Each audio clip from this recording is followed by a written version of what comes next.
गुरु रामपाल जी परमेश्वर जी की जय हो। परम पिता परमात्मा सारी सृष्टि के रचनहार कुल मालिक असंख्य ब्रह्मांडों के स्वामी जगत गुरु तीनों लोकों में प्रवेश करके सबका भरण पोषण करने वाले राजाधिराज आत्माधार नाथों के नाथ देवों के देव महादेव सर्वेश्वर महेश्वर मृत्युंजय अजरो अमर आदि अनादि सनातनी प्रभु जगत पिता जगदीश्वर श्री श्री 1008 की उपाधि के वास्तविक अधिकारी अकाल मूर्त सौद स्वरूपी राम वासुदेव सर्वगतम ब्रह्म परम पूज्य प्रथम पूज्य परम संत परम पुरुष परम धनी परम दयालु सत्य कबीर हक्का कबीर अल्लाहु कबीर अल्लाहु अकबर बाखबर अल्लाह ताला जगत के तारणहार जगत के मुक्तिदाता जगत के जगन्नाथ हारे के सहारे हिंदुओं के राम मुसलमानों के अल्लाह सिखों के वाहिगुरु ईसाइयों के मसीह दया के सागर दया निधि करुणा के सागर करुणा निधि स्वयंभू परिभू संकट मोचन कष्ट हरण मंगल करण दुख भंजन अविगत कबीर निर्विकार निर्विषम परमात्मा अलय अलेख सतगुरु आदि अनादि सतगुरु असली मर्यादा पुरुषोत्तम असली राम असली कृष्ण असली घनश्याम असली मुरारी राजाओं के राजा महाराजाओं के महाराजा शहंशाहों के शहंशाह सम्राटों के सम्राट भगवानों के भगवान अल्लाहों के अल्लाह प्रभुओं के प्रभु मसीहाओं के मसीह सच्चे वाहिगुरु बाबाओं के बाबा पीरों के पीर सेठों के सेठ जगत सेठ सावलसा सेठ सर्वगुण संपन्न अनंत कोटि कलाओं के स्वामी अनंत कोटि ब्रह्मांडों के नायक योगियों में महायोगी ध्यानियों में महाध्यानी सिद्धों में परम सिद्ध ज्ञानियों में तत्वज्ञानी ब्रह्म ज्ञानी महाज्ञानी परम ज्ञानी सर्वश्रेष्ठ ज्ञानी विज्ञानी युवा कबीर समर्थ कबीर असमवात अमित ओझा सच्चे रहनुमा करीम अल्लाह सुभान अल्लाह दुनिया के अंतिम पैगंबर 8 सितंबर 1951 से गांव धनाना जिला सोनीपत हरियाणा भारतवर्ष की पावन भूमि पे प्रकट रियल कल की भगवान श्री नारायण साकार हरि श्री बाबा साहेब शब्द स्वरूपी राम संत श्रोमणी सतगुरु रामपाल जी परमेश्वर जी के चरण कमल में साध संगति से जुड़े हुए देश विदेश से हम सभी सतसेवक भाई बहनों का अनंत कोटि दंडवत प्रणाम। सत्साई भाई और बहनों, दया पूज्य गुरुदेव भगवान की सतगुरु रामपाल जी परमेश्वर जी की जिनके शुभ आशीर्वाद से विशेष आशीर्वाद से आप और हम सभी साध संगति से जुड़े हुए सतसेवक भाई बहन भक्ति मार्ग पर गुरुदेव के तत्व ज्ञान को आधार बनाकर अपनी आत्मा के कल्याणार्थ हेतु निरंतर आगे बढ़ रहे हैं। भाई और बहनों, साध संगतियों का नसीब होना इस कलयुग की पिछली पीढ़ी में आप और हम सभी आत्माओं के ऊपर गुरुदेव भगवान की एक विशेष रजा है। इस रजा को हम सभी भगत भाई बहन इसी प्रकार से बना के रखें। भाई और बहनों, पूज्य गुरुदेव जी के कर कमल से लिखित पवित्र पुस्तक कबीर सागर के सरलार्थ के ऊपर वीडियो बनाने की श्रृंखला जारी है। इस श्रृंखला में आज हमारा ये 52 नंबर का वीडियो है। प्रत्येक वीडियो में गुरुदेव भगवान के आशीर्वाद से हमें कुछ न कुछ सीखने को अवश्य मिलता है। साथ ही गुरुदेव के कर कमल से लिखित होने के कारण इस पवित्र पुस्तक को पढ़ने या सुनने मात्र से भी हम ढेर सारे पुण्य के भागी बनते हैं। तो आज हम 52 नंबर वीडियो में आगे बढ़ते हैं, जहां परमेश्वर जी ने पेज नंबर 491 पे त्रेता युग में कबीर परमेश्वर जी का प्रकट होना लिखा है। यानी जब त्रेता युग आया तो उसमें कबीर परमात्मा किस प्रकार से प्रकट हुए, किन आत्माओं को मिले, कैसे अपनी लीला की। धर्मदास जी ने परमात्मा से प्रसन्न किया। धर्मदास जी ने पूछा, हे बंदी छोड़, आप त्रेता युग में मुनिंद्र ऋषि के नाम से अवतरित हुए थे। धर्मदास जी ने क्या कहा कि हे परमेश्वर, हे बंदी छोड़, मेरे गुरुदेव, आप त्रेता युग में मुनिंद्र ऋषि के नाम से अवतरित हुए थे। यानी भाई और बहनों, परमात्मा स्वयं ही अवतरित होते हैं, अपना कोई अवतार सतलोक से नहीं भेजते हैं। इसलिए सतलोक आश्रमों से जुड़े हुए भाई बहनों से प्रार्थना है, आप जो 8 सितंबर के दिन अपने गुरुदेव का अवतरण दिवस मनाते हैं, अवतरण दिवस के बहाने जो आप उनका जन्मदिन मनाते हैं, ये आप लोग बहुत बड़ी गलती कर रहे हैं। ये परमात्मा कभी किसी माँ के गर्भ से जन्म नहीं लेता। सतगुरु रामपाल जी स्वयं कबीर देव हैं। 8 सितंबर के दिन ये स्वयं सतलोक से अवतरित हुए हैं, प्रकट हुए हैं। इसलिए इनका जन्मदिन नहीं बल्कि सतगुरु प्रकट दिवस मनाया जाना चाहिए। और यदि आपको इतना विश्वास हो जाए कि हमारे गुरुदेव स्वयं कबीर परमात्मा हैं, ये माँ के गर्भ से जन्म लेके नहीं आए, प्रकट हुए हैं, तो फिर आप लोगों ने जून के महीने में दाढ़ी मूछ वाले कबीर जी की समझे जाने वाली नकली फोटो को कबीर परमात्मा मानकर उनका कबीर प्रकट दिवस मनाना छोड़ देना चाहिए, अन्यथा आप जी दो नावों की सवारी करते हुए समझे जाएंगे। आप त्रेता युग में मुनिंदर ऋषि के नाम से अवतरित हुए थे। कृपया उस युग में किन किन पुण्यात्माओं ने आपकी शरण ग्रहण की? उत्तर दिया परमात्मा ने, हे धर्मदास, त्रेता युग में मैं मुनिंदर ऋषि के नाम से प्रकट हुआ। त्रेता युग में भी मैं एक शिशु रूप धारण करके कमल के फूल पर प्रकट हुआ था। एक दिन वेद विज्ञ नामक ऋषि तथा सूर्या नामक उसकी साध्वी पत्नी थी। वे प्रतिदिन सरोवर पर स्नान करने जाते थे। उनकी आयु आदि से अधिक हो चुकी थी। वह निसंतान दंपत्ति मुझे अपने साथ ले गए तथा संतान रूप में पालन किया। प्रत्येक युग में जिस समय मैं एक पूरे जीवन रहने की लीला करने आता हूँ, मेरी परवरिश कवारी गायों से होती है। बाल्यकाल से ही मैं तत्व ज्ञान की वाणी उच्चारण करता हूँ, जिस कारण से मुझे प्रसिद्ध कवि की उपाधि प्राप्त होती है। परंतु ज्ञानहीन ऋषियों द्वारा भ्रमित जनता मुझे न पहचान कर एक कवि की उपाधि प्रदान कर देती है। केवल मुझसे परिचित श्रद्धालु ही मुझे समझ पाते हैं तथा वे अपना कल्याण करवा लेते हैं। और आज से पहले भाई और बहनों, कोई भी साधु, कोई भी भगत, कोई भी संत इस कबीर परमेश्वर सतगुरु रामपाल जी को चारों युगों में नहीं जान पाया, नहीं पहचान पाया।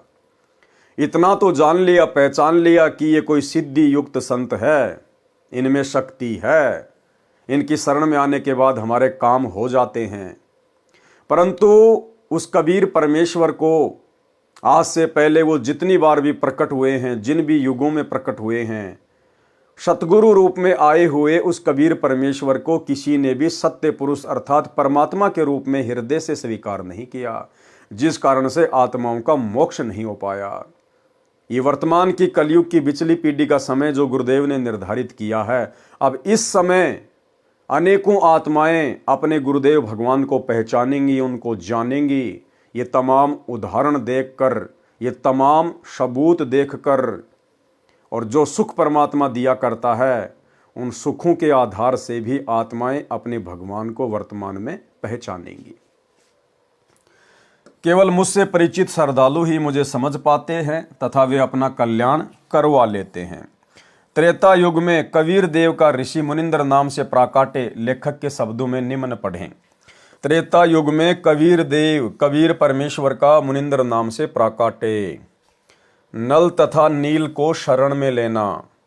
त्रेता युग में स्वयंभू कबीर देव कबीर परमेश्वर रूपांतरण करके मुनिंदर ऋषि के नाम से आए हुए थे।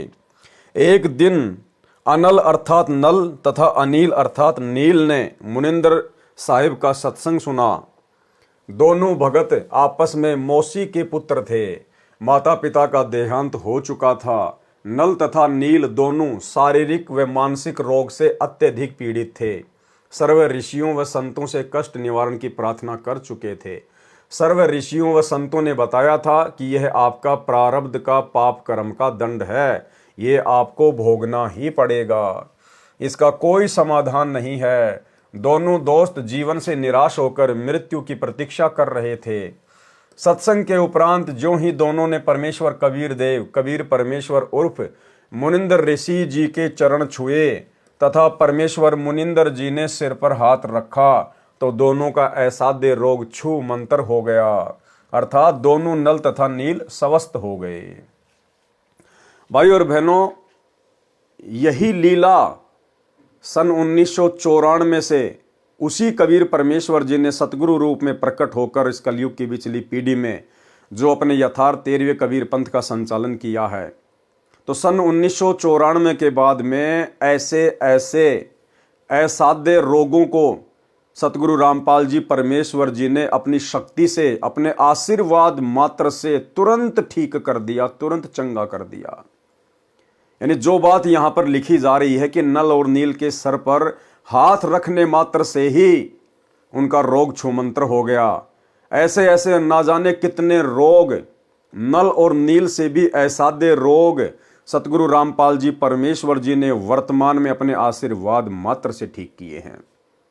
एक छोटा सा गुरुदेव का सत्संग, इस सत्संग को सुनकर आप भली भांति समझ जाएंगे कि वर्तमान में सतगुरु रूप में वही कबीर परमात्मा प्रकट है जिन्होंने आज से पहले इस प्रकार आशीर्वाद देकर भी आत्माओं के कष्ट निवारण किए थे। सुनिए सत्संग। कर्मान आज भी हम आपको ऐसे ऐसे, यहाँ पर भी कई बहन है ऐसी जो पहले बहुत तंग रहती थी। एक तो बेबे है संतोष, खड़ी हुई है एक भाई, उठ उठ शर्माओ ना। एक भी इसकी बेबे का चित्र ले तो फिल्म वाला, ये देख इसको। या मकडोली बह रखी है, छोटी मकडोली, संतोष नाम से इस बेबे का। और ये इसका देवर है भक्त सुखबीर, ये यहाँ बैठा।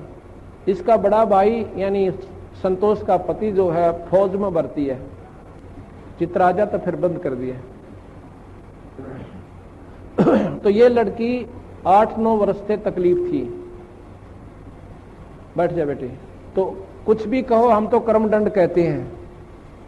डॉक्टर बीमारी बता देते हैं, शाना ओपरा बता दे। तो जी क्या हुआ, इन्होंने सारा इलाज करवा लिया। एक नाम भी ले रखा था किसी दूसरे संत ने। और श्राद्ध नग तो अपने जनु आम चीज सहे, फिर दोख वीर, पूजा वीर, फलानी वीर, दकड़ी भी, वो सारी। आखिर में कौन सा मेरठ में था, कहां से इलाज चल रहा था इनका, यूपी में, सहारनपुर से, और कहते हैं सहारनपुर से इलाज चल रहा था इस लड़की का। तो इसकी सुखबीर की बहन रामरती नाम साड़ जी शीतल नगर में ब्याह रखी।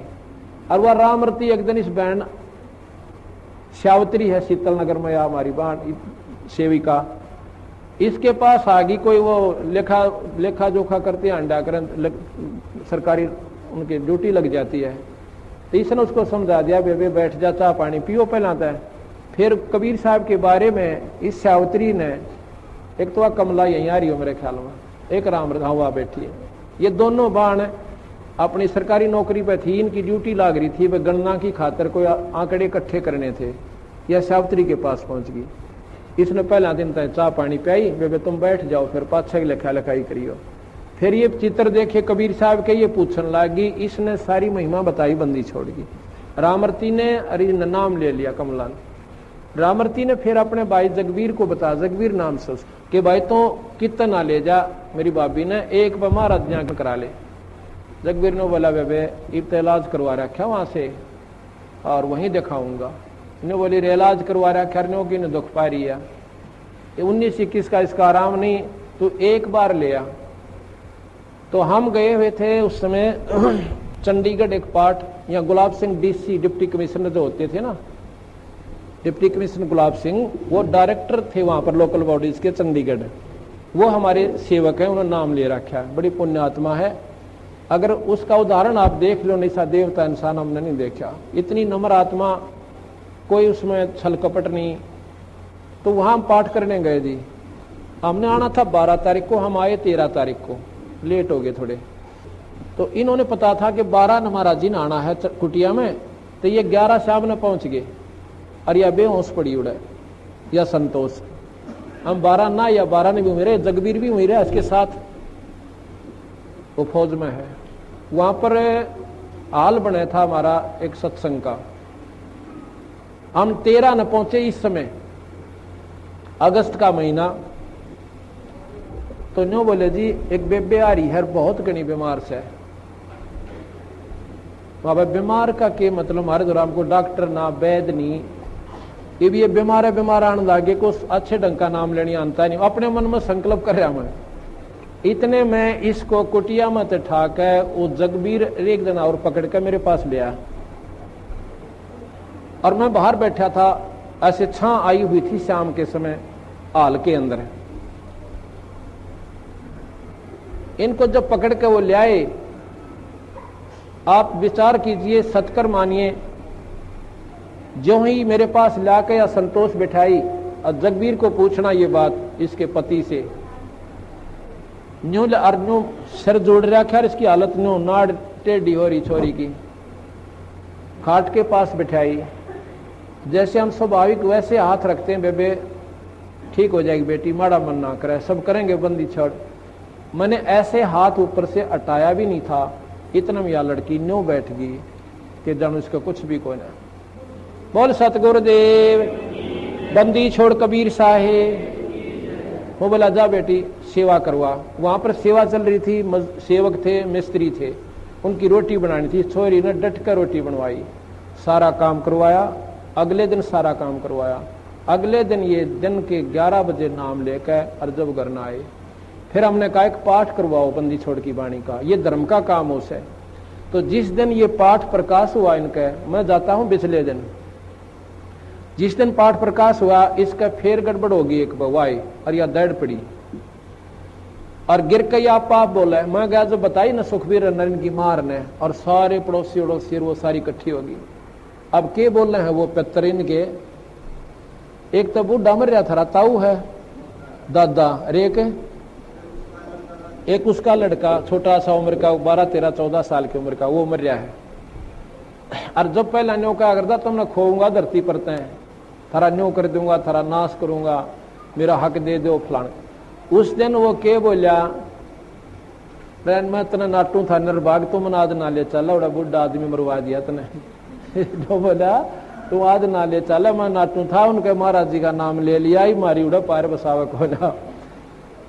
अन्य बोला तो अब आई आज तो हम थारा आगे गलती थे, आज पाछा हम तो बड़ा को नहीं।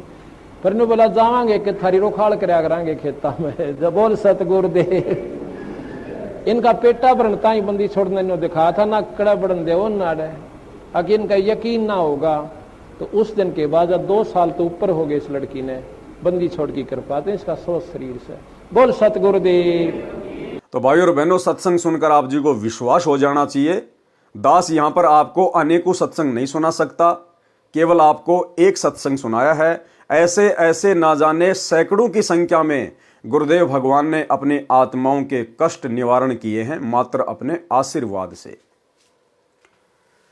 तथा परमेश्वर मुनिंदर जी ने सिर पर हाथ रखा तो दोनों का ऐसादे रोग छूमंत्र हो गया, अर्थात दोनों नल तथा नील स्वस्थ हो गए।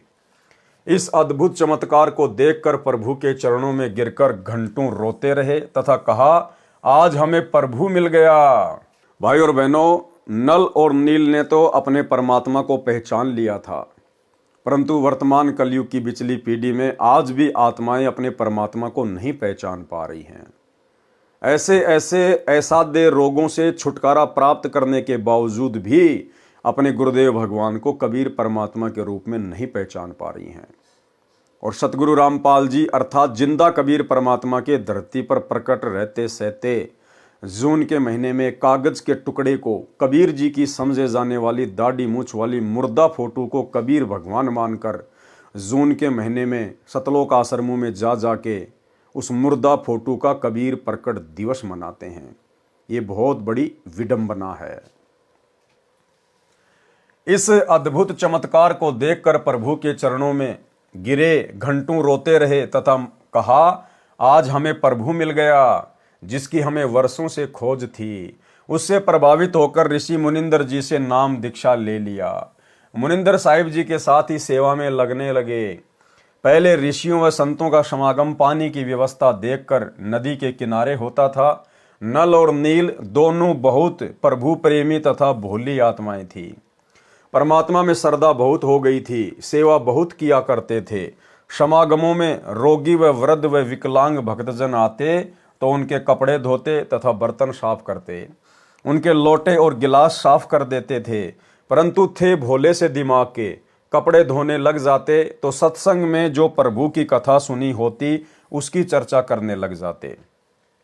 देखो, गुरुदेव भगवान हमें सत्संग के माध्यम से ही शिक्षा देंगे कि हम भक्तों ने किस प्रकार से अपना जीवन जीना है, अपनी दैनिक जो क्रिया है उनको करना है। क्या कह रहे परमात्मा कि नल और नील जब भक्तों की सेवा के लिए जाते थे, उनके कपड़े वगैरह उनके बर्तन वगैरह साफ करने के लिए तालाब पर जाते थे, तो वो उनको पानी में भिगो के और फिर आपस में चर्चा करने लग जाते थे। और वो दोनों भगत जो चर्चा करते थे वो कोई जाट आरक्षण की चर्चा नहीं होती थी, राजपूत करणी सेना या आनंदपाल सिंह जैसे गैंगस्टरों की कोई ज्ञान चर्चा नहीं होती थी। हरियाणा के जाट भवन में कौन कौन सा फ्लोर बनवाएगा, गुरुजी का बड़ा लड़का कितने पैसा देगा, ये चर्चा नहीं होती थी। वहां चर्चा होती थी परमात्मा के ज्ञान की। वे दोनों आपस में बैठकर परमात्मा की महिमा करते थे, सत्संगों में गुरुदेव भगवान ने जो अमृत ज्ञान दिया होता था उसकी आपस में चर्चा करते थे कि आज गुरुदेव भगवान ने कैसा अमृत ज्ञान दिया है। आप और हम तो मरने ही वाले थे, लेकिन गुरुदेव ने तो आशीर्वाद मात्र से हम दोनों का असाध्य रोग ठीक कर दिया। भाई ये तो परमात्मा आए हुए हैं, भगवान आए हुए हैं। केवल इस प्रकार की चर्चा किया करते थे। और आज वर्तमान में कलयुग की बिचली पीढ़ी में यदि आप सतलोक आश्रमों में जाकर देखेंगे तो वहां पर ज्ञान चर्चा के नाम पे कुछ नहीं है, 0/0। वहां पे बहुत सारे भगत तो आपको कबीर जी का झोपड़ा देखते हुए मिलेंगे, उसकी सेल्फी लेते हुए मिलेंगे। कुछ भगत आपको लहर तारा तालाब के ऊपर घूमते हुए सेल्फी लेते हुए मिलेंगे। कुछ आपको मिट्टी के बैल वगैरह देखते हुए मिलेंगे। कुछ आपको मिट्टी के पहाड़ देखते हुए मिलेंगे। कुछ आपको भंडारे में केवल लड्डू जलेबी बर्फी की ही चर्चा करते हुए मिलेंगे। कोई ज्ञान चर्चा नहीं, कोई साध संगति नहीं, कोई गुरु की महिमा नहीं। तो भाई और बहनों, आज आप और हम कहां खड़े हैं? कलयुग की बिचली पीढ़ी में लाके परमात्मा ने बैठा दिया। इस जुबान से अगर कुछ निकले तो केवल परमात्मा की महिमा निकले। और सेवा के नाम पे क्या है? दासा सोशल मीडिया पर एक वीडियो देख रहा था। वर्तमान में सतलोक आश्रम मैनेजमेंट हरियाणा ने सतलोक आश्रमों से जुड़ी हुई माता बहनाओं को क्या सेवा दे रखी है पता आपको? बहुत जबरदस्त सेवा। माता बहनों को पंपलेट बना के दे रखे हैं। इन सतलोक आश्रम वालों का कोई यूट्यूब पर चैनल है, सा न्यूज चैनल। उस सा न्यूज चैनल पर ये लोग दिन रात दुनिया भर की खबरें डालते रहते हैं। वहां पर बस एक्सीडेंट हो गई, वहां पर ज्यादा बर्फ गिर गई, वहां पर चोरी हो गई। जैसे ये दुनिया भर के टीवी चैनल जिस प्रकार से न्यूज दिखाते हैं, इस प्रकार से इन सतलोक आश्रम वालों ने सा न्यूज चैनल के नाम से एक यूट्यूब पर चैनल बनाया है। और इनका एक ही काम है, दुनिया भर की फालतू की दुनियादारी की न्यूज वगैरह उस पर डालते रहना। उस सा न्यूज चैनल को माता बहनों के माध्यम से उनको पोस्टर बना बना के दिए जाते हैं और जगत में भेज दिया जाता है, शहर में भेज दिया जाता है कि आप जाओ और लोगों को पकड़ पकड़ के आप उनसे चैनल को सब्सक्राइब करवाओ। आप उनको ये पंपलेट दिखाओ कि देखो जी, ये हमारे सतलोक आश्रम का न्यूज चैनल है, आप इसको सब्सक्राइब कर लीजिए। आपका मोबाइल निकालिए, आप QR कोड को स्कैन कीजिए। एक छोटा सा वीडियो आप भाई बहन देख लीजिएगा, किस प्रकार से सेवा के नाम पर भगत समाज का अनमोल समय और समय से बर्बाद कर रहे हैं। देखिए। काल करे सो हाल ही कर ले, फिर मिले ना साथा। 84 में जाए पड़ोगे, भुगतोगे दिन राता। गुरु समान नहीं दाता रे जग में, गुरु समान नहीं दाता, गुरु समान नहीं सब। तो भाई और बहनों, वीडियो आपने देख लिया होगा। ये सेवा चल रही है वर्तमान में सतलोक आश्रम मैनेजमेंट हरियाणा में। और धिक्कार है उन माता बहनों को जो अपनी थोड़ी बहुत भी बुद्धि का इस्तेमाल नहीं कर रही। अरे घर बैठ के परमात्मा के सत्संग सुनो, अपना सुमरण करो। ये अपने फायदे के लिए आप लोगों को मोहरा बनाकर अपने यूट्यूब के चैनलों को सब्सक्राइब करवाते फिरते हैं। वो क्या सेवा है? क्या खाक सेवा है वो? तो भाई और बहनों, संगत में भी काल ने जरा सी बुद्धि नहीं छोड़ी है। उसकी चर्चा करने लग जाते, दोनों भगत प्रभु चर्चा में बहुत मस्त हो जाते और वस्तुएं दरिया के जल में कब डूब जाती उनको पता भी नहीं चलता। किसी की 4 वस्तु लेकर जाते तो 2 वस्तु वापस लाकर देते थे। भगत जन कहते कि भाई आप सेवा तो बहुत करते हो, परंतु हमारा तो बहुत काम बिगाड़ देते हो। अब ये खोई हुई वस्तुएं हम कहां से लेकर आएं? आप हमारी सेवा ही करना छोड़ दो, हम अपनी सेवा आप ही कर लेंगे। नल तथा नील दोनों रोने लग जाते थे कि हमारी सेवा न छीनो, अब की बार नहीं खोएंगे। परंतु फिर वही काम करते, प्रभु की चर्चा में लग जाते और वस्तुएं डूब जाती। भगत जनों ने मुनिंद्र जी से प्रार्थना की कि कृपया आप नल तथा नील को समझाओ। ये न तो मानते हैं और कहते हैं तो रोने लग जाते हैं। हमारी तो आदि भी वस्तुएं वापस नहीं लाते। बर्तन व वस्त्र धोते समय वे दोनों भगवान की चर्चा में मस्त हो जाते हैं और वस्तुएं डूब जाती है। मुनिंदर साहिब ने एक दो बार नल नील को समझाया, वे रोने लग जाते थे कि साहिब हमारी ये सेवा न छीनो।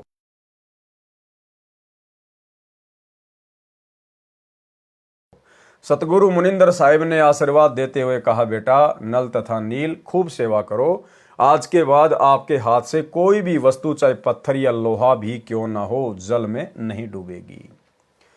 समुद्र पर रामचंद्र के पुल के लिए पत्थर तैराना। एक समय की बात है कि सीता जी को रावण उठाकर ले गया।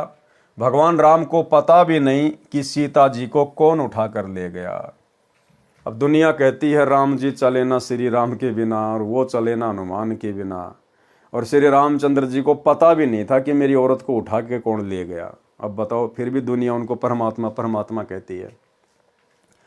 श्री रामचंद्र जी इधर उधर खोज करते हैं। हनुमान जी ने खोज करके बताया कि सीता माता लंकापति रावण की कैद में है।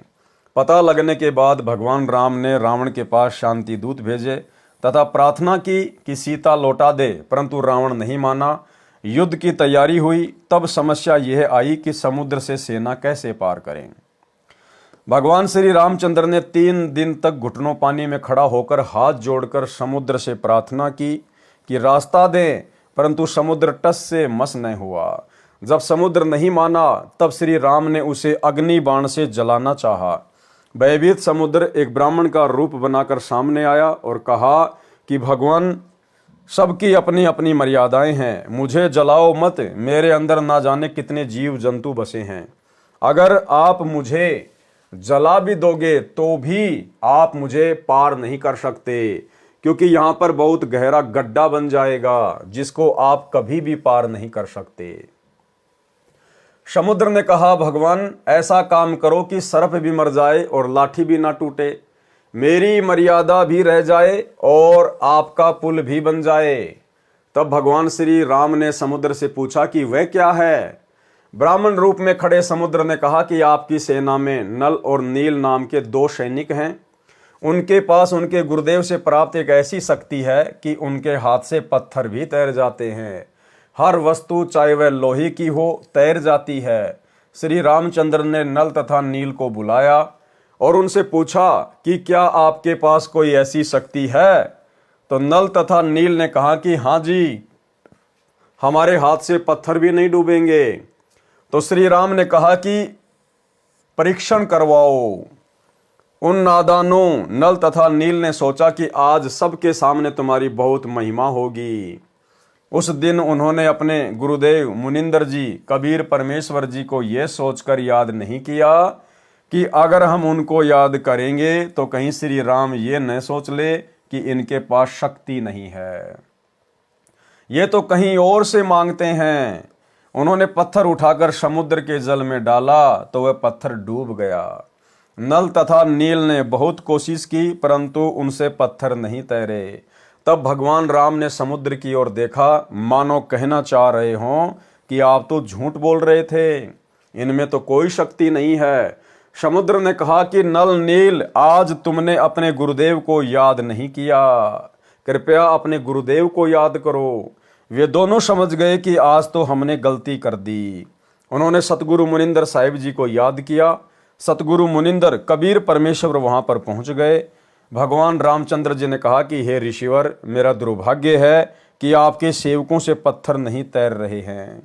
मुनिंदर साहिब ने कहा कि अब इनके हाथ से कभी तैरेंगे भी नहीं, क्योंकि इनको अभिमान हो गया है। सतगुरु की वाणी प्रमाण करती है कि गरीब जैसे माता गर्भ को राखे यतन बनाए, ठेस लगे तो क्षीण होवे, तेरी ऐसे भक्ति जाए। उस दिन के बाद नल तथा नील की वह शक्ति समाप्त हो गई। श्री रामचंद्र जी ने परमेश्वर मुनिंदर साहिब जी से कहा कि हे ऋषिवर, मुझ पर बहुत आपत्ति पड़ी हुई है, दया करो, किसी प्रकार सेना पर ले पार हो जाए। जब आप अपने सेवकों को शक्ति दे सकते हो तो प्रभु मुझ पर भी कुछ रजा करो। मुनिंदर साहिब जी ने कहा कि ये जो सामने वाला पहाड़ है, मैंने उसके चारों तरफ एक रेखा खींच दी है, इसके बीचों बीच के पत्थर उठा लाओ, वे नहीं डूबेंगे। श्री राम ने परीक्षण के लिए पत्थर मंगवाया, उसको पानी पर रखा तो वह तैरने लग गया। नल तथा नील कारीगर भी थे। हनुमान जी प्रतिदिन भगवान याद किया करते थे। अपनी दैनिक क्रिया भी करते रहने के लिए राम राम भी लिखता रहा और पहाड़ के पहाड़ उठाकर ले आता था। नल नील उनको जोड़ तोड़ कर पुल में लगा देते थे। इस प्रकार पुल बना था। धर्मदास जी कहते हैं, रहे नल नील यतन कर हार, तब सतगुरु से करी पुकार, जासत रेखा लिखी अपार, सिंधु पर शिला तिराने वाले, धन धन सतगुरु सत्य कबीर, भगत की पीर मिटाने वाले। भाई और बहनों, ये जो कथाएं हैं, आज से पहले हम कबीर सागर के सरलार्थ में बहुत अच्छे से इनका जिक्र कर चुके हैं। उसके लिए आप जी ने अभी तक यदि पहले की वीडियो नहीं देखे हैं तो आपको वो देख लेने चाहिए। हम केवल इन कथाओं को गुरुदेव के कर कमल से लिखित होने के कारण पढ़ते चले जाएंगे। कोई कहता था कि हनुमान जी ने पत्थर पर राम नाम लिख दिया था, इसलिए पत्थर तैर गए। कोई कहता था कि नल नील ने पुल बनाया था। कोई कहता था कि श्री राम ने पुल बनाया था। परंतु यह सत कथा ऐसे है जो ऊपर लिखी है। सत कबीर की साखी, पृष्ठ 179 से 182 तक। पीव पिछाण के अंग। कबीर, तीन देव को सब कोई ध्यावे, चौथे देव का मर्म न पावे। यानी ब्रह्मा विष्णु महेश को तो सभी ध्याते हैं, सभी पूजते हैं, लेकिन चौथा जो इनका पिता है ज्योति निरंजन काल, उसको कोई नहीं जानता। चौथा छाड़ पंचम को ध्यावे, कहे कबीर सो हम पर आवे। उस चौथे को छोड़कर भी, ज्योति निरंजन को भी छोड़कर परमात्मा कहते हैं जो पांचवे को ध्यावेगा, पांचवे की पूजा करेगा। पांचवा कौन? खुद कबीर साहेब, कहे कबीर सो हम पे आवे, वही मोक्ष प्राप्त कर सकता है। कबीर, ओमकार निश्चय भया ये करता मत जान, साचा शब्द कबीर का पर्दे माही पहचान। ओमकार निश्चय भया, ओमकार बोध है इस ब्रह्म का, क्योंकि इस ज्योति निरंजन का ब्रह्म का मंत्र है ओम। गीता अध्याय 8 श्लोक नंबर 13। ओम इति एक अक्षर ब्रह्म व्यवहारण माम अनुस्मरण ये प्रयाति तजम देहम सयाति परमाम गतम। तो परमात्मा कहते हैं खाली ओम को ही सर्वश्रेष्ठ मत मानो, सबसे ऊपर मत मानो। ये ओम तो इस ज्योति निरंजन काल का मंत्र है। कबीर, ओंकार निश्चय भैया ये करता मत जान, साचा शब्द कबीर का पर्दे माही पहचान। अब वो साचा शब्द आज सतगुरु रामपाल जी परमेश्वर यानी ये कबीर परमात्मा स्वयं लेकर आए हैं। इनकी शरण में आने के बाद ही पहचान होगी। कबीर, राम कृष्ण अवतार हैं, इनका ना ही संसार, और जिन साहिब संसार किया सो किन्हू न जन्या नार। कि जो श्री राम श्री कृष्ण हैं, आप केवल इन्हीं को भगवान मान के पूज रहे हो कि ये दुनिया इन्हीं ने बनाई है, संसार इन्हीं ने बनाया है। तो गुरुदेव भगवान कह रहे हैं राम कृष्ण अवतार हैं, इनका ना ही संसार, ये तो सदा खुद भी नहीं रहते यहाँ पर। और जिन साहिब संसार किया, और जिस परमात्मा ने पूरी दुनिया को रचा है, सो किन्हू न जन्या नार, उसको तो किसी औरत ने जन्म नहीं दिया, वो तो स्वयंभू होता है, स्वयं प्रकट होता है। कबीर, चार भुजा के भजन में भूली परे सब संत। चार भुजा कौन? ब्रह्मा विष्णु महेश के चार चार भुजा हैं। तो कहते हैं चार भुजा के भजन में भूली पड़े सब संत, कबीरा सुमरो तासों को जाके भुजा अनंत। परमात्मा अपने आप को छुपाते हुए कह रहे हैं कि भाई कबीर तो उस परमात्मा की पूजा करता है जिसकी अनंत बुझाएं हैं, अनंत। कबीर, समुद्र पाट लंका गए, सीता को भरतार, ताही अगत से मुनि पी गयो, इनमें कौन करतार। कि आप खाली श्री रामचंद्र जी को इसी बात को लेकर भगवान मानते हो कि उन्होंने लंका पर जाने के लिए समुद्र के ऊपर जो है वो पुलिया बना दिया था। और यहाँ तो एक अगस्त्य नाम का मुनि था, ऋषि था, उसने तो एक घूंट में 7 समुद्रों को पी लिया था। ये कथा भी आप परम भगत भाई बहन अब अच्छे से जान गए हैं कि कबीर परमात्मा सतगुरु रामपाल जी जो कि त्रेता युग में मुनिंद्र ऋषि के नाम से आए हुए थे, उन्होंने अपनी शक्ति से उन पत्थरों को हल्का किया था, तब कहीं जाकर श्री रामचंद्र जी समुद्र पर पुलिया बना पाए थे। कबीर, गिरवर धार्यो श्री कृष्ण जी, द्रोणागिरी हनुमंत, शेष नाग सब सृष्टि संहारी, इनमें कौन भगवंत। अगर आप इसी बात से रामचंद्र जी को भगवान मान रहे हैं कि उन्होंने समुद्र पे पुलिया बना दिया, तो श्री कृष्ण जी ने तो गोवर्धन पर्वत को अपनी एक उंगली पर उठा लिया था, और हनुमान जी ने द्रोणागिरी पहाड़ को उठा लिया था, जो गोवर्धन से भी कई गुना ज्यादा लंबा चौड़ा था। और फिर शेषनाग ने तो आप लोगों के अनुसार पूरी पृथ्वी को ही अपने अपने फन के ऊपर उठा रखा है। फिर इनमें सबसे बड़ा भगवान कौन हुआ? तो ये तो है लोकवेद, सुनी सुनाई बातें। असलियत क्या है? गिरवर धार्यो कृष्ण जी, श्री कृष्ण जी का रूप बनाकर वो गोवर्धन पर्वत भी अपनी उंगली पर सतगुरु रामपाल जी परमेश्वर जी ने, इस कबीर परमात्मा ने उठाया था। और द्रोणागिरी पहाड़ को भी हनुमान जी का रूप बनाकर, हनुमान जी को अपनी शक्ति देकर उस कबीर परमात्मा सतगुरु रामपाल जी ने उठाया था। हनुमान जी के बस की बात नहीं थी। और ये जो सृष्टि है, इस सृष्टि को भी परमात्मा ने अपने वचन से स्थिर किया हुआ है, किसी बैल के सींग पर या शेषनाग के फण के ऊपर नहीं टिकी हुई है।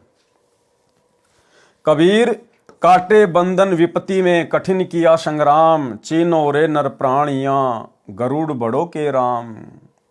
इन सब वाणियों का सरलार्थ भाई और बहनों आप और हम पहले पढ़ चुके हैं, इसलिए हम सीधे सीधे आगे बढ़ेंगे। कबीर कहे चित चेत हूं शब्द करो निर्वार, श्री राम ही करता कहत है भूली पर्यो संसार। कबीर जिन राम कृष्ण व निरंजन कियो, सो तो करता न्यार, अंधा ज्ञान न बूझ ही कहे कबीर विचार। कबीर परमेश्वर द्वारा विभीषण तथा मंदोदरी को शरण में लेना, यानी त्रेता युग में जब कबीर परमात्मा ऋषि मुनिंदर जी के रूप में अवतरित हुए, प्रकट हुए, तो उन्होंने रावण की पत्नी मंदोदरी और रावण के छोटे भाई विभीषण को भी अपनी शरण में लिया था। परमेश्वर मुनिंदर जी अनल अर्थात नल तथा अनिल अर्थात नील को शरण में लेने के उपरांत श्री लंका में गए। वहां पर एक परम भगत विचित्र चंद्र विजय जी का 16 सदस्यों का परिवार रहता था। वे भाट जाति में उत्पन्न पुण्यकर्मी प्राणी थे। परमेश्वर मुनिंदर अर्थात कबीर देव जी का उपदेश सुनकर पूरे परिवार ने नामदान प्राप्त किया।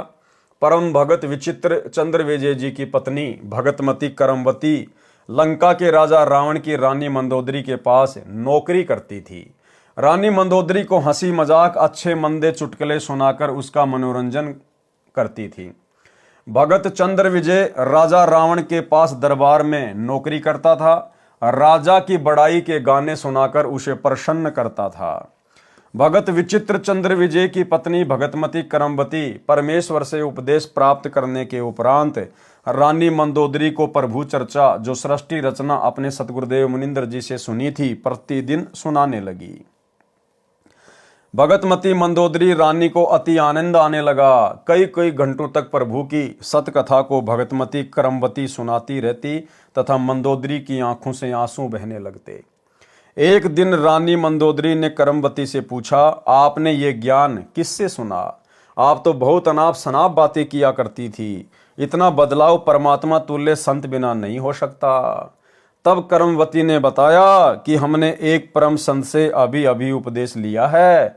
रानी मंदोदरी ने संत के दर्शन की अभिलाषा व्यक्त करते हुए कहा, आपके गुरु अब की बार आए तो उन्हें हमारे घर बुला कर लाना। अपनी मालकिन का आदेश प्राप्त करके शीश झुकाकर सत्कार पूर्वक कहा कि जो आपकी आज्ञा आपकी नौकरानी वही करेगी। मेरी एक विनती है, कहते हैं कि संत को आदेश पूर्वक नहीं बुलाना चाहिए, स्वयं जाकर दर्शन करना श्रेयकर होता है, और जैसे आपकी आज्ञा वैसा ही होगा। महारानी मंदोदरी ने कहा कि अब के आपके गुरुदेव जी आए तो मुझे बताना, मैं स्वयं उनके पास जाकर दर्शन करूंगी। परमेश्वर ने फिर श्रीलंका में कृपा की। मंदोदरी रानी ने उपदेश प्राप्त किया। कुछ समय उपरांत अपने प्रिय देवर भगत विभीषण जी को उपदेश दिलाया। भगतमती मंदोदरी उपदेश प्राप्त करके अहरनिश प्रभु स्मरण में लीन रहने लगी, यानी दिन रात प्रभु के स्मरण में लीन रहने लगी। अपने पति रावण को भी सतगुरु मुनिंदर जी से उपदेश प्राप्त करने की कई बार प्रार्थना की, परंतु रावण नहीं माना तथा कहा करता था कि मैंने परम शक्ति महेश्वर मृत्युंजय शिव जी की भक्ति की है, इसके तुल्य कोई शक्ति नहीं है, आपको किसी ने बहका लिया है। कुछ ही समय उपरांत वनवास प्राप्त श्री सीता जी का अपहरण करके रावण ने अपने 9 लखा बाग में कैद कर लिया। भगतमती मंदोदरी के बार बार प्रार्थना करने से भी रावण ने माता सीता जी को वापस छोड़कर आना स्वीकार नहीं किया। तब भगतमती मंदोदरी जी ने अपने गुरुदेव मुनिंद्र जी से कहा, महाराज जी, मेरे पति ने किसी औरत का अपहरण कर लिया है, मुझसे सहन नहीं हो रहा है, वह उसे वापस छोड़कर आना किसी कीमत पर भी स्वीकार नहीं कर रहा है। आप दया करो मेरे प्रभु, आज तक जीवन में मैंने ऐसा दुख नहीं देखा था। परमेश्वर मुनिंद्र जी ने कहा कि बेटी मंदोदरी, ये औरत कोई साधारण स्त्री नहीं है। श्री विष्णु जी को श्रापवश पृथ्वी पर आना पड़ा है।